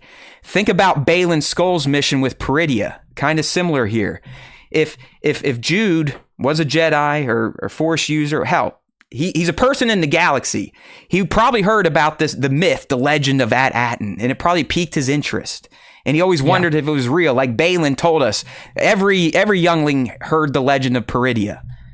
But when he realized that it could be a real thing and he made it there, he's like, holy shit, I'm going to realize my dream here. I'm going to get this power that was promised on Peridia, the Mortis gods that we now know. It could be something similar with Jod, where he knows ATTIN is special. He may actually know why. He may know what the eternal treasure is. And it probably is more than just credits. Yeah. I mean, he is definitely the Jack Sparrow character of this show. Like, Jack Sparrow knew what he would like. Jack Sparrow always knew what he was looking for, but nobody ever believed him that it existed or that he could get to it until he did. And I think that's the same angle that they're trying to go at with Jodna and, in his character and like how he's treating ATTIN and everything like that. So I do think that he has way more knowledge about the planet than your standard pirate does. Agreed. Especially Brutus or Vane or either one of them. And that's why he's like, look, you can lock me up, but as soon as I get out of it, if I can get the right information, I can crack open this ATTIN thing for myself. Mm-hmm. Yeah. And then I don't have to share anything with you guys. Yeah. So I think Bat said it here in the live stream chat, and I think you believe this too. But at this point in time, his intentions, I don't want to say sinister, but they're not on the up and up with the kids. Selfish for sure. Yeah, selfish for sure. But there's a good chance, and he probably will try to screw him. But there's a good chance by the end of this, he's gonna do the right thing. He's gonna do the Han Solo, coming back to clear the path for his buddy Luke. Yeah, I agree with that. I think the kids are gonna grow on him. I think that he's gonna as what happened with Jack Sparrow with Elizabeth and Will, like he's just like, yeah, I was a shitty pirate, but like these are actually people that I like, and I'm gonna do my best to help them. I think that he's gonna like that will be similar for John. And here's my other theory on this guy and his Jedi abilities. And we've teased this before, and I know no one will give us credit because I saw people starting to run with it. No one mentioned that we were the only one talking about this. But remember how I found Jedi Nina in the wood? Yes, his sister, potentially his sister. Yeah, I think it's gonna be his mom. I think his mom. Okay, I think his mom was a Jedi during the bad times and probably hid him and trained him minimally how to use some powers. That makes more sense to me because I know we were trying to we were figuring out well, how old if he was a youngling during the Grand Republic, how far would that be out from here? Does that line up, or is he too young? And I feel like it being his mom, Nina being his mom, makes more sense. And then just stealth training him or just teaching him at least on the run. I'm assuming they were probably hiding out, and I've heard it might be, and you're not gonna hate this, but it might be Tatooine. We might be going to Tatooine in another Disney Star Wars show, Nick. it seems inevitable. like Tatooine is just the nexus point of everything in Star Wars. I don't know why. Yeah. I don't know why, but it does seem like Tatooine is just this nexus point of activity and things happening. So mark and it blah, blah, down, blah. fandos. I'm calling it right here. I think Jadna has at least been trained by his mother, who was a Jedi. I don't think Jadna himself was Jedi proper. I do think his mother tried her best to get him trained up, because we are like, oh, why would a Jedi become a pirate? I don't know. Why would a Jedi become a mercenary like Baylan Skoll? You don't fucking know what these people are doing after the fall of the Order. So it's not a far reach to think that a Force user on the light side could do some shady shit. I mean, Baylan is probably even worse than Jadna. Although Jadna had a guy thrown out of an airlock, so there is that. But all right. Yeah. That's what I mean, man. We got 3 core mysteries for this series, and I love every one of them because there's enough breadcrumbs to start pointing fingers and spitting hot air, but I truly think this is one where we're not going to know until the very last moment. It's going to be like, holy shit, this is what it's been all about. This is what we're doing here. And I'm excited for that. Okay, so those are our top moments here. Let's get into the Easter eggs, because they were bountiful, and I actually think very well done. Not in your face, like cheap, gimmicky shit. And the first one I thought was really cool. A great nod to both the New Republic live action universe in the opening crawl, which is in the same style as the Ahsoka series. So that kind of seems to be a thing now, Nick. But more importantly, that John Watts is like, you know what? Fuck it. We're going to do this the way George would open his movies. I loved every second of it. The planet, the pan down, large ship coming in the frame, even larger ship coming in the frame. When the freighter people were running around, they looked just like the rebel soldiers on the Tantive 4. You could hear the clanking. You could see the fear in their eyes, not knowing what was going to blast through their hull. And then, hell, they took it even further. You can argue that Silvo interrogating the captain was a direct parallel of Vader interrogating Antilles. And it was even the same type of subject. You know, Vader's like, you're not on a fucking diplomatic mission, you assholes. And Silvo's like, this bullshit, this is just a bulk freighter. You don't have a magnetically sealed vault on a bulk freighter. I just, that to me shows that these people know Star Wars. They know how to honor it in a correct way, and a not in your face way, in a subtle way. But that's what Star Wars is. It's all about parallels throughout the generations. So John Watts directed that episode. Kudos on the opening, because paying homage to A New Hope's opening was brilliant. Yeah, it was fantastic, dude. I loved the opening of it so much. Like you said, it's just like the first 5 minutes of the show is just like, we're just doing A New Hope in this show, and we're giving it our own flavor. Yeah. Like, it had a little bit of pirate flavor to it because the pirates are boarding the ship coming through this. It was just like, you could even see them like shooting across like wires and like being in suits going across. Yeah, dude, the guys that got dispatched to kill the outside turrets, you know, they just shoot over there, they stick a grenade on and they jump off. I mean, yeah. It was awesome. I mean, it was great. It was a great way to start this. It's fantastic. I think it was the right way to start this show. I mean, I think if you start with the whim scene right there, you may lose some people. You know what I mean? Like, this was a great way to be like, oh fuck, this show is about pirates. All right, let's go. It's not just going to be kitty. Yeah, no, it was a great opening. I loved it. All right, so yeah, I mean, just all sorts of references there in the opening. You know, Brutus, we talked about him, his species, and I know I'm not going to say this right. I'm surprised George went with this. The Shistavanin. I think that's right. Yeah, I think that's how I would say. If you remember, we had some of those in Chalm's Cantina. So here we go. Mm-hmm. This one, I don't know. I mean, this might be a little too deep for some people. Brutus betrays his leader, et tu Brutus. Julius Caesar, right? There you go. That's a good call, right? Dude. I honestly, like, I did not connect that until you just said it. But yeah, that makes total Why sense. else name a wolf man Yeah. Brutus? You know what I mean? True. All right, next one we had the obviously we talked about this. Wim playing with his Jedi and Sith toys, and they were actually called Jedi and Sith toys if you had the closed caption on, so that was pretty cool. The toy sabers moment we talked about, that was probably one of my favorite moments of Star Wars ever. It just that I was like, that was me. That was me. I did that shit. I used to walk around my house with my Kenner X-Wing on, zoo, zoo, and I whip out my Kenner lightsaber, wing, wing, wing. I mean, just fuck, nostalgia owns in this show. The bus driver, Nick, you probably, the bus driver probably looked familiar to you, even though they're sticking gum on the back of her head, but that's an RXD4 droid or RX-24 droid, just like Rex from Star Tours, who now moonlights as a DJ in Olga's. Also, the chimes to get on and off the bus are the exact same as they are to get on and off the Star Tours ride. Oh, look at that coming in with a fucking reference. Yeah. Yeah. I had no clue. I mean, that's definitely your area of expertise, no doubt about it. Yeah, yeah. Those little chimes, that da-da-da-da-da. Like, that's straight from Star Tours. So, a lot of stuff from the bus is straight from the Star Tours ride. What is going on? I have a feeling one of the streams crashed. No. They're all right. For some reason, our oh well, it doesn't really matter. My the chat is not coming in from the vertical stream. Oh well. Okay, next egg here we had.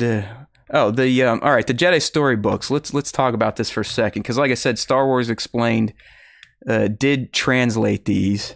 And the reason they're in this list because we have Jedi. But if you want to check it out, I'm not going to really read through them all, but Star Wars Explained over on Twitter, I'll blast it into our chats here on the live stream, so it'll be saved for posterity. But they went through and translated all these. So there's two stories. There's one about Lena, and that's kind of the screen you guys are looking at now. That's Lena fighting a Sith Lord. And then the main story is about this character named Druin. So, we got to see Wim flipping through. Druin packed his bags with everything he might need and set off on an adventure. He came to a forest, and there's this, axe in the ground from the wood chopper, yada, yada, yada. And it eventually takes it to the screen we see, with him fighting what looks like a Rancor. But it also goes into talking about how the Jedi Knights decide to build their temple. They used the Force to build it. They could sink it as a defense mechanism, and then just kind of goes into how the Jedi were the protectors of the galaxy. Well, and that also, doesn't that reference Fallen Order? Because wasn't one of the Zepho temples that you had to find? Yeah, and that's a Zepho temple. But Nick, in Star Wars Rebels on Lothal, the Jedi Temple could sink or be raised. So it's a thing for sure. I see you're there, Bat. For some reason, the vertical chat's not coming in. We'll see what's going on there. Who knows?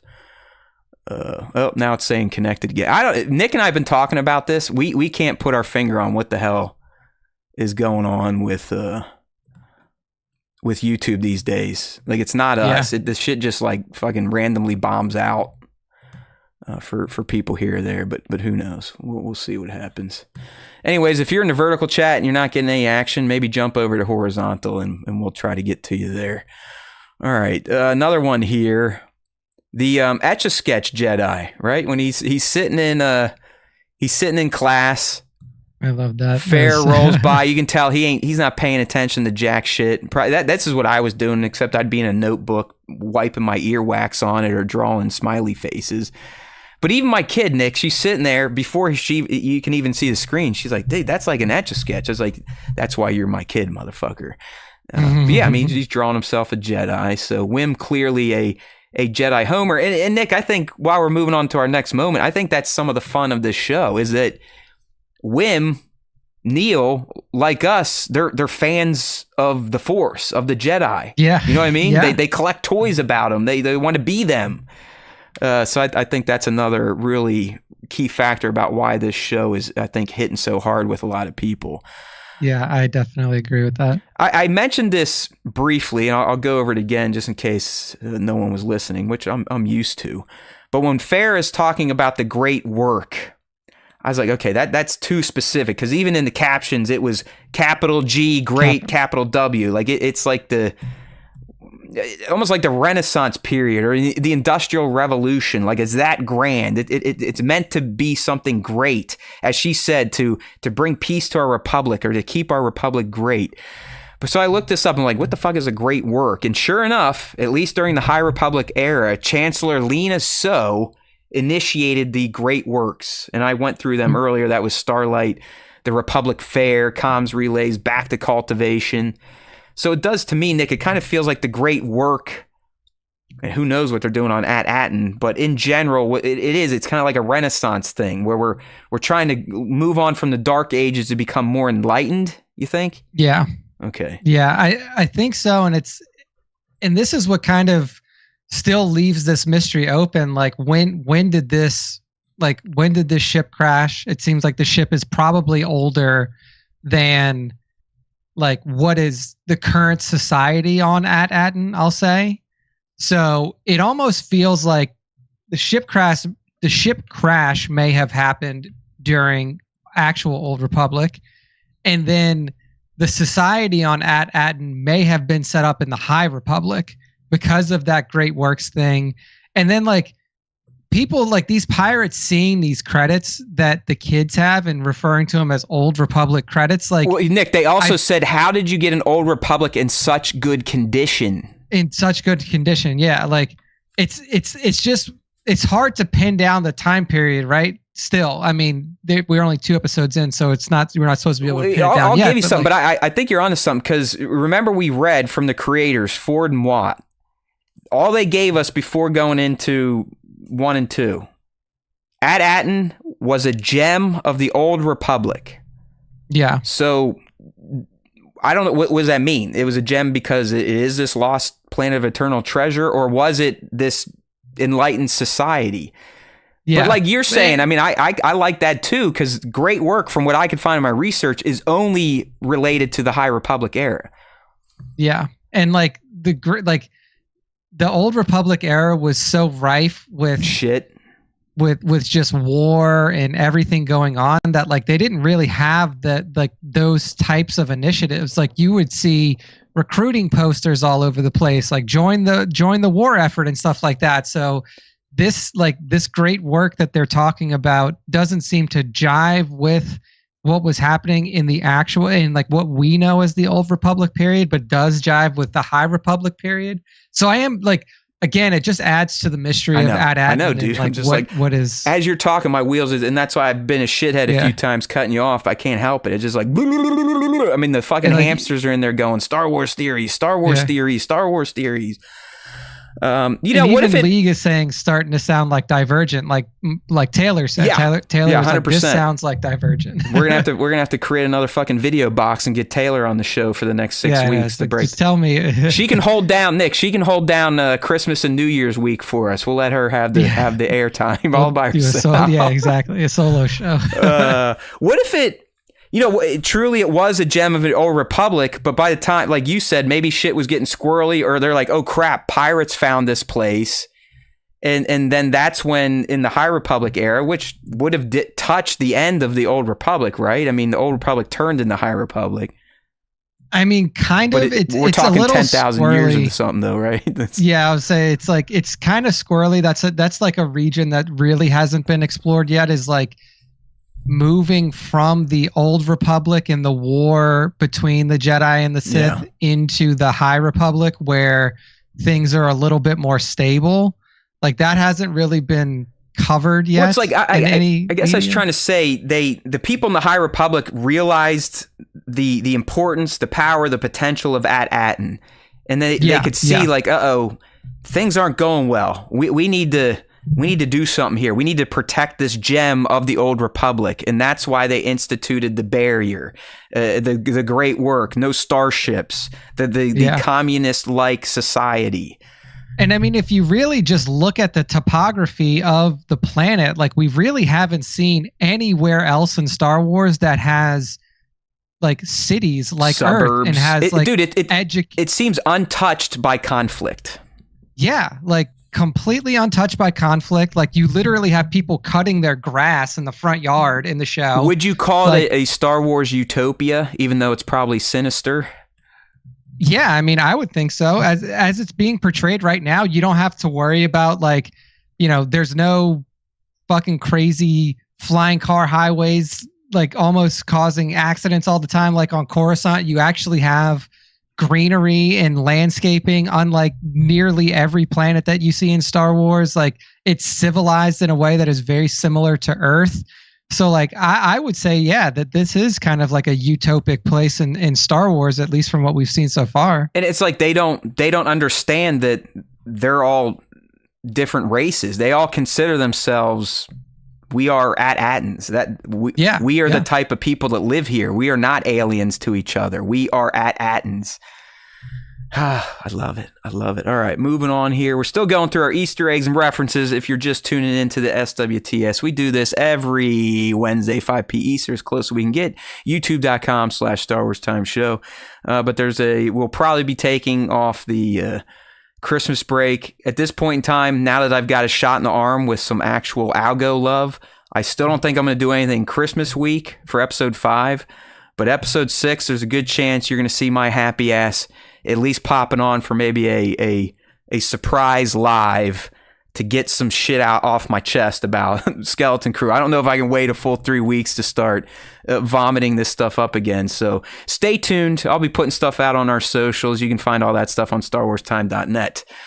All right, so I love this one, and I was kind of pissed that Will of the Force put it out before I could, because I knew this would be one that a lot of people missed. And I'm talking about the moment where Fern and KB, they're in their garage, and this character rolls up who kind of looks like a young Adam Driver. Mm-hmm, we learn his name is Bonj Falfa. He likes to race. Well, guess what? Harrison Ford's character in American Graffiti, oh my God, Bob Falfa. That's fantastic. Get some. Get some. So that, again, look, John Watts, not a dumb guy. Chris Ford, not a dumb guy. They know how to do it, Nick. I argue I think they know how to do it better than Dave Filoni. They're doing a killer job for sure. They know how to do fan service better than Dave Filoni. Yeah. At this point, they definitely do. We may get Hondo. We may get Hondo. Given the fact that they've already touched on so many different lore elements of Star Wars, even like super, super obscure ones, I would not doubt that we see Hondo. It's just like these people. I don't want to count on it, though. I know, because it's almost too much fan service, which Disney Star Wars seems completely anti towards. Yeah, but I mean, Bonj Falfa, a deep cut, like come on, that I love that type of shit. We got a few of them, and I always love to hear it, and it makes me think of A, 1999, B, Sir Dork, C, Kitster and Annie. But you gotta love whenever you hear in universe someone drop that's Wizard, and we got it from Wim twice. The first time when he was in that detention. And by the way, Nick, we nailed that too. We kind of put out there that these kids aren't a big friend group. It's kind of the boys and the girls, and they don't know each other. And here we go. So once again, if you're new here, we may look stupid, we may sound stupid, but we're not half bad at predicting Star Wars.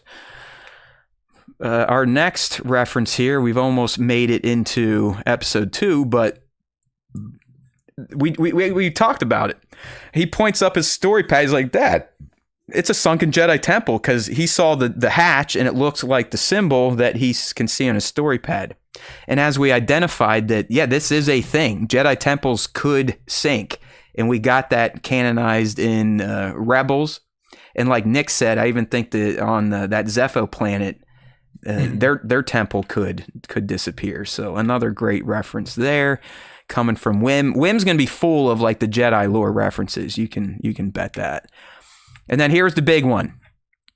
And Bat, they really did reshoot all of this. I don't know if you were here when we talked about it, but John Watts, like, we spent like 2 weeks to do this shit. And when I first watched it, it didn't hit me at first. And then I was like, oh, I think I've seen this before. It is the craziest shit, dude. Like when you revisit stuff from the holiday special, you have to wonder like what in the hell was George thinking? Yeah. Mm-hmm. Like what the fuck is this guy doing? Like it was like slow gymnastics. I mean, it was just like a crazy wonky circus thing, ballet. And then topped off with these little motherfuckers sitting there. They're all like wearing the same thing, little Tulo pointing up the whim, telling them that, hey, my bro's taking a bath. But there was the Life Day Easter egg, and they really did go all out, like they said. It was pretty brilliant. Okay, we're not even close to done with these eggs, people, because they did not disappoint in Skeleton Crew. So we're kind of moving into episode 2 to pick up on some new ones here. Right there, I said it earlier in case you missed it. I can't believe we all did not see this coming. I mean, they telegraphed it to us. But when you name a droid SM-33 and the droid happens to be a first mate on a pirate starship, you should be able to connect the dots. And I'm embarrassed it took me this long to figure it out. But yeah, there is our SME right there. Mr. SM-33, voiced by Nick Frost. Speaking of 33, once they kind of convinced him that Fern was the new captain, and she asked him like, "Hey, can you look up our planet in your memory banks?" And that was I just love how they kept dropping those breadcrumbs. Like, "Hey, man, guess what? No one knows about this fucking planet outside of these kids. Not even the droid's memory banks could pick it up. But some planets he did spit out. We have heard ATTIN. If you don't know where that is where the Bendu was from in Star Wars Rebels, and where the Phoenix Squad set up Chopper Base. Mm-hmm. Aldhani, that is where we had the heist episode, the heist arc in Andor. So the only planet that he named that has not been featured before was that Alcor, and I could not find anything on that. But Alaton and Aldhani definitely have played a role in Star Wars past. We knew this was coming. He was a little shorter than I was expecting, but we got a teak. Not the teak, but we got a teak. You got to remember, and I just learned this myself, teak is a teak. Who knows if that was his name or not. That's just what Sindel called him, but teak was a teak. Teak is a race. Teak is like an Ewok, same thing. Okay? They're not Ewoks, but hopefully you know what I mean. Loved the puppetry. Loved when he was begging for his money. Loved when Wim gave him those Old Republic credits, and that's the first time you realize, like, oh shit, these are probably like gold bars to these motherfuckers. I mean, a single Old Republic credit, Nick, would be like you and I finding a Spanish gold token on the bottom of the sea, right? Yeah, a gold doubloon. Yeah, like of course. Yeah, that is super, and that's why the guy was like, "Oh yeah, you need way more money than that for the topping alone." You got to tip me for the service. I gave you the special toppings. Yeah, but yeah, that's definitely like finding some pirate gold for sure. Yeah. Okay. All right. Nick was wondering about Port Borgo and its past, and it's got a deep history, my friend. Okay. This hasn't always been just a pirate shadow port. In fact, it was actually canonized in a smuggler's guide that came out in 2018. But in Legends, it was originally a Rakatan colony known as Borgo Prime. And you can see how it's kind of broken apart and how they're trying to keep it together. But when the Rakatan had it, it was more of like a circular sphere asteroid type of colony of theirs. So this is twice now that we potentially are having canonizations or nods to the Rakatans. Remember, we got the drop from Luthen in Andor. So it doesn't seem Dave and company in the Mandoverse era are opposed to looping in those legend characters who, from what you've explained to me, and we learned in KOTOR, were pretty shitty. They were pretty intense, right? Yeah, they were. They were not good people. They were not good people.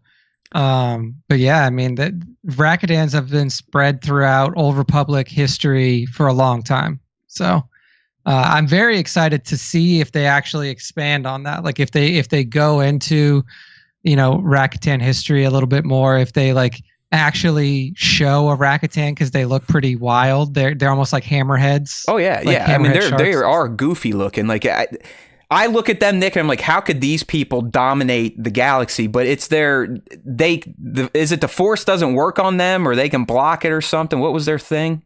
Yeah, like they had the ability to like manipulate the Force in a different way than like current sentient species do, I believe, at least in like old lore. But they were very, very strong with the Force as well. All right, this next one I might have to lean into your Disney lore here, or if you even picked it up. I read this one and I was like, dude, I have no idea. Like, okay, yeah. So no, the little pink fuzzball thing, my friends, that's an actual character from the Captain EO experience at Disney that Michael Jackson was a part of. And I wish I upload the image, but if you just search Captain EO in one of the first images, you'll see fuzzball on his shoulder. But if you look at the characters, man, Watts clearly took influence from them. They literally have a little blue elephant character. And the droid literally has a peg leg and long arms. It's just like, okay, guys, I mean, we see what you're doing here. I mean, I'm only running the fuzzball connection, but you could argue that they borrowed the look for Neil and the look for SM-33 from the Captain EO experience as well. I mean, one of the first pictures that comes up when you search Captain EO is Michael Jackson with his hand around George Lucas's shoulder with one of the little guys George on was his involved for sure in this. I didn't, maybe it was too young for you. I figured you guys, but I think it was the 80s though. So it was in Disney theme parks from 86 to 98, but I didn't go for the first time until 99. So it was like it closed right before I started going. All right, so yeah, there you go. But somehow we have a connection to Michael Jackson in Star Wars now through Fuzzball. Right? And, good, thank God Fuzzball was liberated there as the kids were being chased. Okay, so no longer in the cage. We talked about the Old Republic credits even before we were in the show. So, before we were wondering what Republic, now it's very clear. We don't really need to spend much time on this. It has helped kind of paint more of the picture of like how lost these kids' planet really is, and how desirable now they will be to these pirates. So, still cool little lore nuggets. I do appreciate that it does seem like these people are taking a risk on folding in some Old Republic stuff. You know what I mean? Like that. I think that's commendable. Mm-hmm. Vane is back. Another big surprise. I guess the biggest surprise here is like Vane seems to just be one of those like losers in life. Like he's never really meant to be the guy. Like he's kind of a secondary character. Yeah, he doesn't even seem to be like the first mate to Brutus at this point. I mean, Brutus was the first mate to Silvo, and Vane at one point in time was the first mate or first lieutenant to Gorian Shan, the Pirate King. And it seemed like Vane would maybe take the vacuum that Gorian's death would have created, but no, he fell right in line under Silvo, and then it seems again under Brutus. So Vane's just kind of a guy, you know what I mean? He's not a dude, he's just kind of a guy when it comes to his pirateering there. The bar lady who was trying to help the girl, do you think she was trying to help the girls, or do you think she had nefarious plans ultimately? And that was a question that Taylor asked too. She's like, what happened to that woman? Like she was talking to the girls and like all of a sudden she just like disappeared. Yeah. It seemed like she was genuinely trying to help them. I agree. But because we didn't see any follow-up from that character, it's hard to tell. But I do think that she was genuinely like, why are there kids here? Two, what do you mean she said, you want me to believe you're Linderlings from the lost planet of eternal treasure? What the fuck's a Linderling? I looked that up. Linderling? I have no clue, dude. Doesn't exist.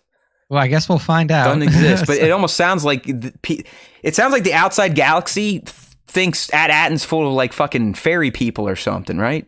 Yeah, like it's completely like it is truly mystical land. The reason we're talking about here, not because my man Mando Pyre and I, we like Star Wars alien chicks. She's a Thelan. So we just appreciated Thelan over the summer, and Jecki was also a Thelan. So who does this actress not look familiar to you, or am I just crazy? I the whole time I'm like, who the fuck is it? I feel like I've seen that face before, but I kind of do. I don't think she's anyone, but maybe it's just one of those familiar faces. Who knows? Yeah. Okay, we're still going through our eggs here. We know Vane's back. We got the bar lady. All right, this is a good one here. I kind of like these little things. So when the chase starts and SM33 bumps the tattooer, first, the dude getting a tattoo, that's the Hut Syndicate's symbol right there. We all that played Outlaw should be familiar with that. Speaking of Outlaws, Nick, did you grab it yet, or are you trying to work through some other games first? I have not picked it up yet. I have not picked it up fair yet. Enough, fair enough. Christmas break's coming up. You'll have some time. Yeah. But we got a twofer in this one. Not only is he getting a Hut Cartel tattoo, the droid tattooing him is the same type of droid as 8D8, who we, for some reason, I feel like, we just talked about him. I don't know, his most important characters or some dumb shit in one of our special topic episodes we had to do in between the Acolyte and the first episode of Skeleton Crew. But you got like this 8D8, he's got, looks like droid tattoos, right, man? He's got like welding marks all over him. Yeah, he's got stuff that has been permanently put on him. You know what, man? It's that little dumb shit, those little touches like that where I'm just like, that's brilliant. Whoever said, hey, yeah, let's do 8D8 doing a tattoo, that would be kind of cool. And then someone's like, you know what? If he's a tattoo artist, he should have tattoos.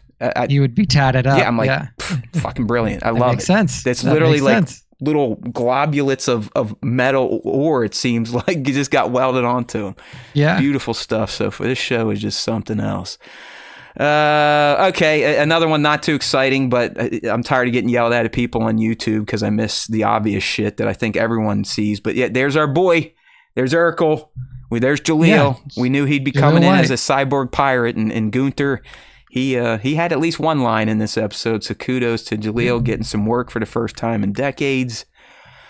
And then last but not least, it was a top moment, but it is also an Easter egg, and that is when the Force theme plays in the cells. And I will say, I know some of you are like, dude, you missed the Pirates reference in the brig, and I'm like, okay. In Pirates, don't they use a dog, though, Nick, to try and get the key? Okay. Yeah. So I guess it is similar. It's similar. It is similar. I probably should have put it in there, but hey, I'm speaking it to life now, so suck it. And while we're talking about that, who else loves the fact that SM33 has a rat living in his head? It's fantastic. I mean, that just, again, the choices these creatives made are brilliant, and they're dumb shit. Like, hey, SM33, let's have him not have an eye, and you know what? Let's have a fucking space rat live in it. Like, and the rat's name is Snowball, apparently, according to the Star Wars database. Oh my god, I love it.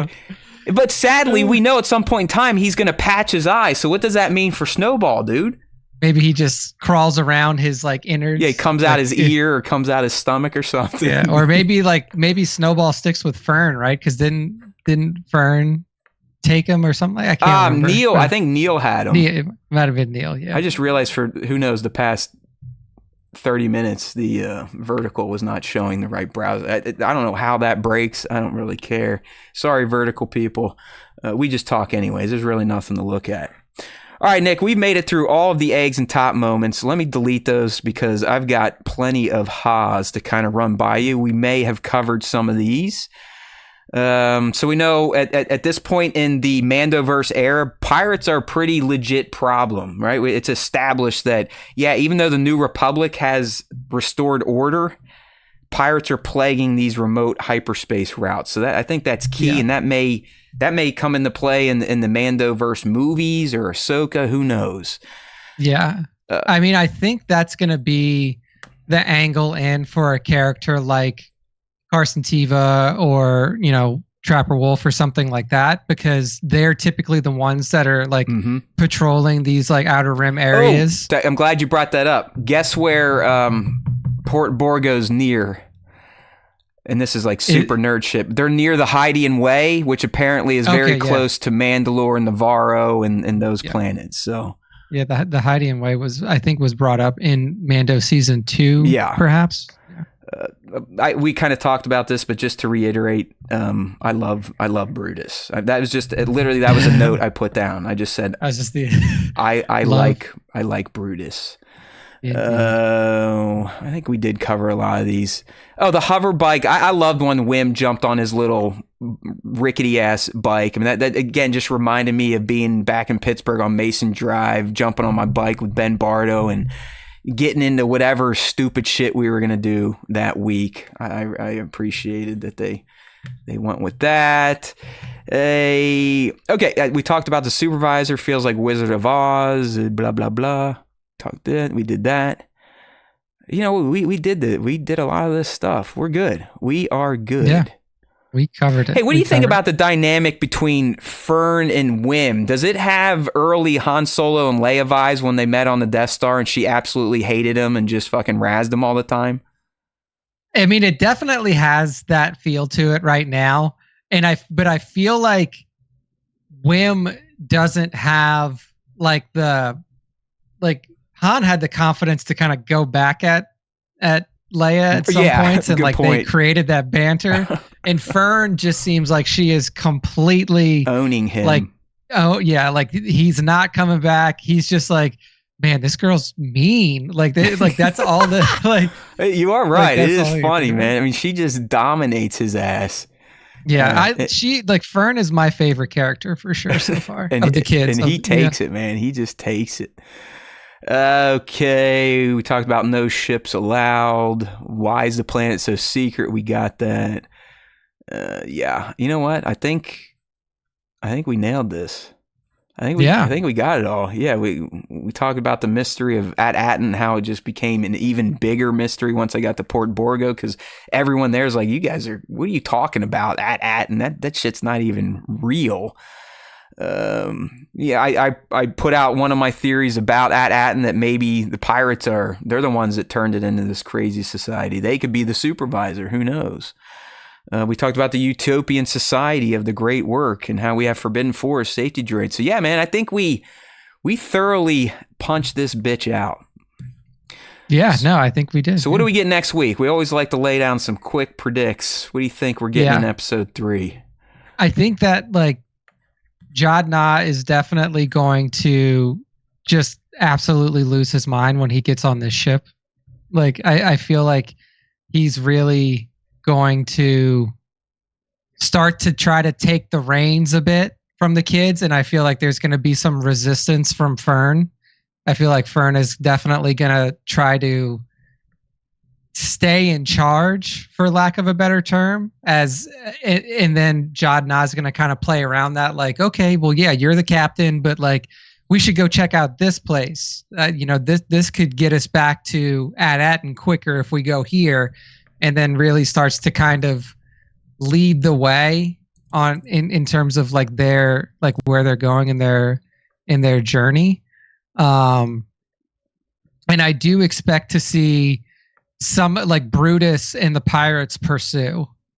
Yeah, because now, I mean, the pirates have double motivation, because their Captain Silvo has escaped, but they also know that these kids have been talking about this mystical planet, but one of them had old public credits. If anything, they just want those credits. So it's okay, we got to get this gold first off. But secondly, it's weird that they have this gold and they're talking about being from this planet that doesn't exist in their mind, or is it purely a myth? Yeah, you got to think the pirates are not as dumb as they look. You got to think one of them is at least going to be like, you know what, maybe we should check into this. And so, yeah, I'm with you. I think episode 3, I was pulling up Reddit real quick just to, because I knew they had the time estimate out there and they were pretty close on the first 2. So we're looking at 37 minutes, which means we're probably going to get about a 30-minute episode, sadly, in episode 3. So I do think it's going to be them mostly getting off of Port Borgo and all those hijinks.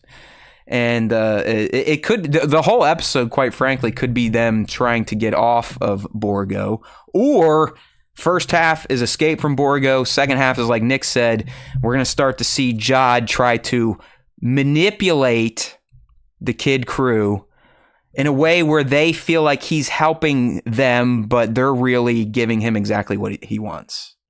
Yeah, and I do think that there's going to be a lot of Wim just poking at Oh, Jon. 100%. Are you a Jedi? Or just like, can you teach me how to use the Force? He's stuff like that. starstruck, right? Like he's in awe. Yeah. I mean, and that's why I love Wim as a character. I mean, he's us. He's the fan. He's a Star Wars fan. And what would we do if some dude floated some shit by our faces? We would probably jizz in our pants and want to know everything he knows and be around him at all times. 100%. So yeah, I think you're spot on there. Yeah. All right, man, it is time to transition this bitch into the fan segment to put episode 336 of the SWTS to bed.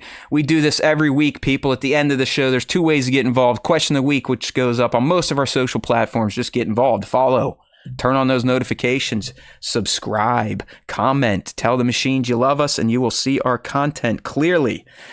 And for the next 6 weeks or so, the question of the week is going to be easy. What did you think about X episode of Skeleton Crew, Nick? So let's see what the fans had to say this week. Let me get the appropriate screen up here.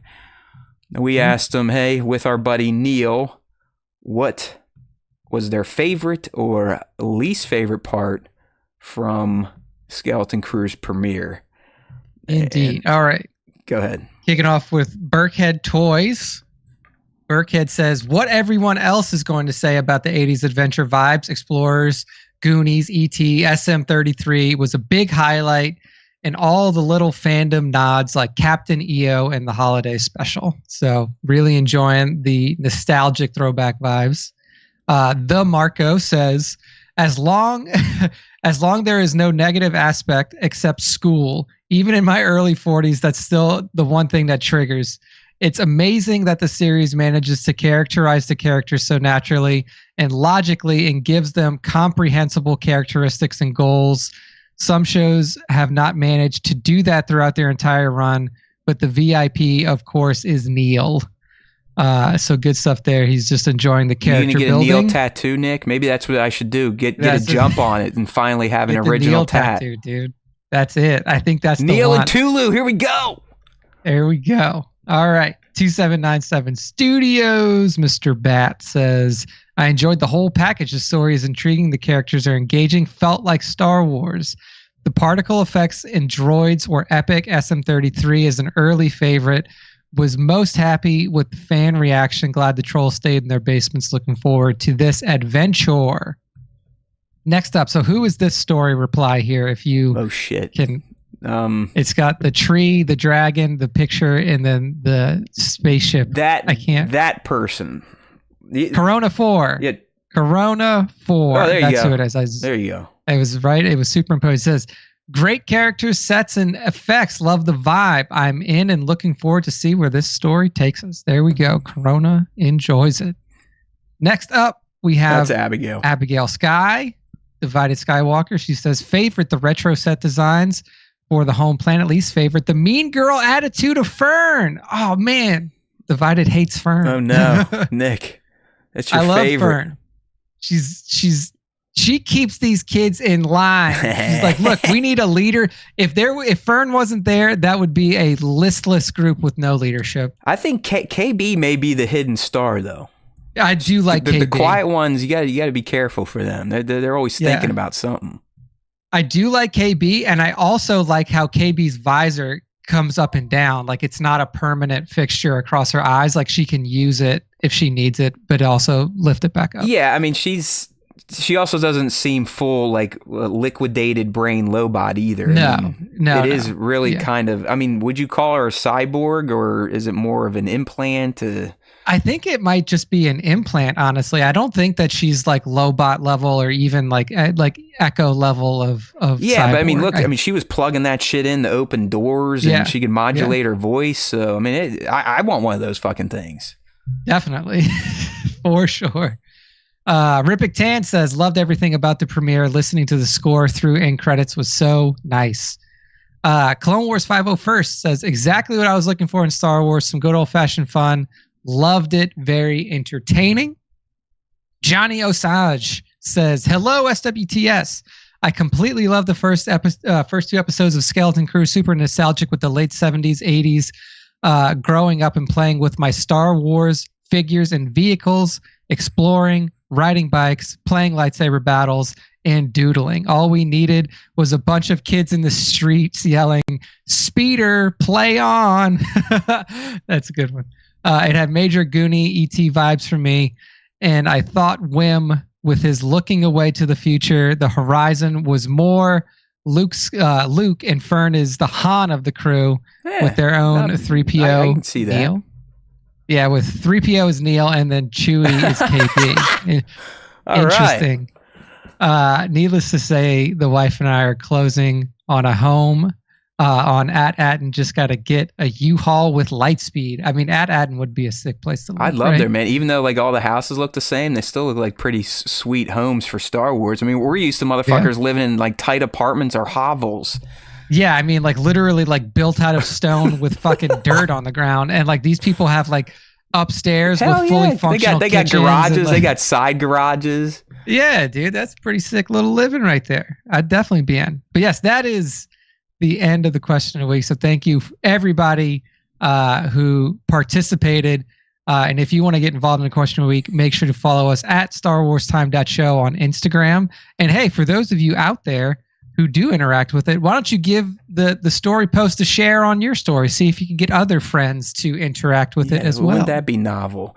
For some reason, like I would love to get in Beyond the Dune Seas network of channels because they literally support the fuck out of each other. If someone posts something, then every one of them are sharing it. Us, we post, unless it's the stupid ass toy photography reel that I barely do anymore, no one shares it. It's like... If we do Star Wars content too, we have good Star Wars content to share. I believe in my shit. That's why when one pops finally like this review, I feel like, okay, I haven't wasted my entire adult life. But listen, I'm not an idiot. I know by next week it's all going to go away, so who cares? I mean, hopefully Buzz stays positive around the show and things keep looking up. Divide is saying our content breaks their fucking IG, so there you go. Makes sense. Oh, no. Yeah, that does make sense. But yeah, anyway, we are now going to move into the top 5 Star Wars fan artist features of the week. To get involved, do the same thing. Follow at StarWarsTime.show on Instagram and tag us, tag at StarWarsTime.show on your Star Wars. All the ads Instagram on my posts. screen right now. You could tell. You know what I did, Nick? I got weak from this fucking show, and that's how I know I love it. Did I tell you? No, would you went on a bought the entire Black Series wave? There you go. Hey man, you felt inspired by the show. You know what I mean? Like I know you're not a collector, so you don't quite understand why we're weird like that. But it's like when something touches me in that way, and it I feel the need to commemorate it almost, like honor it. And for me, that's usually through plastic dolls. So here we go. Yeah. First Black Series purchase in over 2.5 years. There you go. Divide. I'll look into that. Maybe we got some setting fucked up on our who knows anymore. I don't even know. We auto post from an AI. The AI is probably fucking all the settings up. Who knows? That's the Star Wars Time show. Okay. But look at all the figure ads on our site right now, or at least my version of it, because I've been clicking on shit online. They're like, "Oh, this idiot likes toys." Here you go. All right, Nick, let's do it. Nice. All right. To kick off the top 5 this week, we have at dankferric.toys. And Dank Ferric Toys gives us a mashup of our 2 favorite franchises, Star Wars and Lord of the Rings. And it is through Ahsoka the White and her fight against the Balrog of Moria. So, I mean, this setup was fucking sick as hell. You see Ahsoka with her white lightsaber and then also holding what is the closest approximation to Gandalf's staff, standing above the Balrog on the bridge before the collapse, and then the Balrog standing there with his whip and blade ready to go. I mean, this is just so cool. You know what, dude? This is such a badass shot. This blew me away. I totally forgot to share your top 5 the past 2 weeks, so I have not seen them. Which I love. I do like genuinely being surprised by your picks, but yeah, this is fucking tits. Because we got, I'm sure you said it, we got Ahsoka the White versus a Balrog. Yep. I mean, come on. Exactly. I mean, just cool that is looking awesome stuff here. Holy shit, I love that. Awesome stuff. At dankferric.toys. I doubt you listen. Send us some prints, bro. I was gonna say that is kick ass, man. Awesome. That is kick ass. Next up, we have Dark Realm Diorama. And Dark Realm Diorama gives us a really clean and crispy shot of Din Djarin in his full Mando outfit, but he is making his way through deep snow. He's clearly left Grogu behind in the ship because Grogu can't make his way through the snow, I assume. But I just love the setup. I love the natural light. I love the use of the snow in the background tree to like really build a good background for the shot. And then the posing on Mando with his vibro blade out and his blaster pistol. Just a clean shot here from Dark Realm Diorama. Yeah, it's like Divided saying, I mean, this makes me cold just looking at it. And I live in a cold part of the country. It is shit right now, man. Like we're under 40. It's 38 right now. It feels great. Especially when you have to work out in the garage gym. That feels great working out in 40-degree fucking concrete. Yeah. That is cold. I mean, we're starting to get into the 50s now a little bit in Texas. You poor baby. But by fucking February, you're right back to the 70s. So. Dude, probably by next week we'll be back to the 70s. You know what? I mean, honestly, this shot here, Nick, could be from the Mando and Grogu movie. We know they're on a snowy planet we've seen from the sizzle reel. So kudos to Dark _Realm _Diorama. That's right. Next up, we have... I did see this one, at least in our feed. This is a fun one. Oh, yeah. 97 Parsecs Photography. One of our faves over here, Mr. Robert Day, giving us the Boba Fett Christmas special. So you see Boba sitting on his new throne within Jabba's throne room. In the background, Boba is surrounded by presents. He's got his Christmas tree right next to him with the helmet of a dead stormtrooper shoved in there, a bunch of presents under the tree. You can see that he opened a 1/6 scale Slave 1. You can see that he's got a Gamorrean guard back there wearing a nice little red and white scarf, Christmas scarf. You have a pit droid sitting up there with him too. And then it's is the baby Rancor? Is he climbing in the tree, hanging lights, or what's the baby Rancor doing up there? Yeah, he is. I think he's got some Christmas ornaments that he's hanging up there. So the baby Rancor is hanging up some Christmas ornaments. Dude, 97 is probably one of the best, if not the best, toy photography scene stagers in the game. That's what. The scene building that 97. I like Boba crazy. Looking at the picture, like, get off my fucking Slave 1. It's like, come on, man, like, fuck out of here. Don't go do something. Go fuck with the droids or something. That is a quality shot from 97 _Parsecs _Photography. Indeed. Next up, we have Stormy Strawberry. Ooh, lovers. And Stormy Strawberry. I don't think these two would not be loving each other if you know what Dooku did to her people. That is very true. Maybe this was a forlorn love that happened before he destroyed all of the Night Sisters. This is some Stockholm syndrome shit right here. For sure. But the shot itself is pretty cool. So you see Morgan Elsbeth, formerly of the Night Sisters, and Count Dooku embraced in a loving way, staring deeply into each other's eyes, seemingly about to entangle themselves in romantic ecstasy. I love the shadows of the shot, the posing of the figures, even though, like you said, they probably wouldn't be as lovey-dovey as they are in the canon. But even like the use of like blurred background lighting and stuff like that. It's a well-posed shot. It's a what if, right? It's a what if. What if Count Dooku didn't genocide Morgan's race? So I think so if you read Stormy's caption, they say revenge for Dathnir's best she's served stabbing red. him, so huh? She's like getting all close to him, but she's really going in for the kill. So good stuff there from Stormy. all right, Stormy, I see you. And then you got him. He returned. I got him. To close out the top 5 this week, we got Ches Picks 66. Ches Picks is an old school Star Wars time show special, always tags us, and we appreciate it. And Ches comes back with the what was the designation of the ship? But it's Mando and Grogu's new ship, the Naboo Starfighter ship. It's an N1. You can see N1 Starfighter. That's an N1. You can see You can actually see Grogu there in the little astromech droid spot ship flying down low over the sands of Tatooine, perhaps, or is it the sands of Jakku, or is it the sands of another different sand planet? But Ches, if you're not familiar with his work, has always been known for his fantastic golden hour photography out in the dunes, and this shot perfectly portrays his skill set. Amen. Amen. So at ChessPicks66 on Instagram, make sure to follow.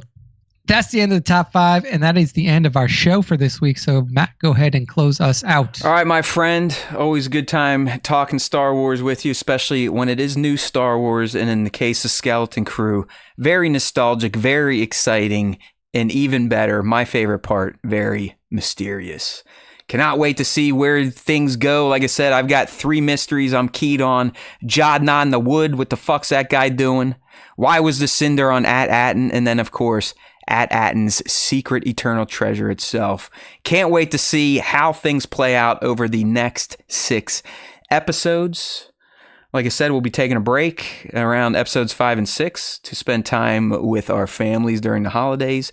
But I do think there's a very good chance New Year's week, maybe Thursday or Friday, I might pop on to release some pent-up Star Wars jizz, if you know what I'm saying.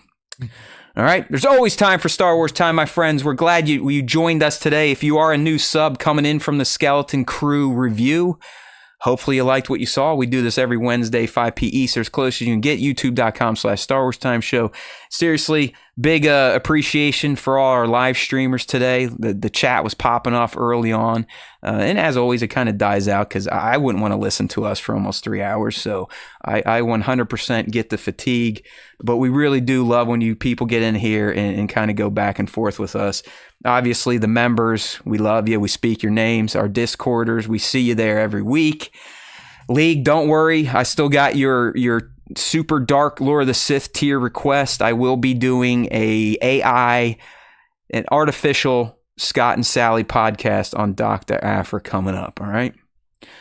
Because we're here to serve. Are you not entertained, my friends? There is always time for Star Wars time. So let's keep it up. Hopefully some of you noobs were in here today and you're going to be back next week. If not, if you're watching this now because you get our content in your email, maybe you'll check us out next week. There's always time for Star Wars time, as you will learn now that you have joined this crazy little cult of Star Wars lovers. We don't hate Star Wars over here. We'll criticize it if it deserves it, but we're not here to just beat the shit out of it for quick hits and cheap fame. StarWarsTime.net. Don't forget. So we get all the social, you get the YouTube, you get the content. I have been putting out some content these days, so check it out in between our lives. All right, people, you know how we end these things out. If you listen to the Star Wars Time Show, the Force will be with you always.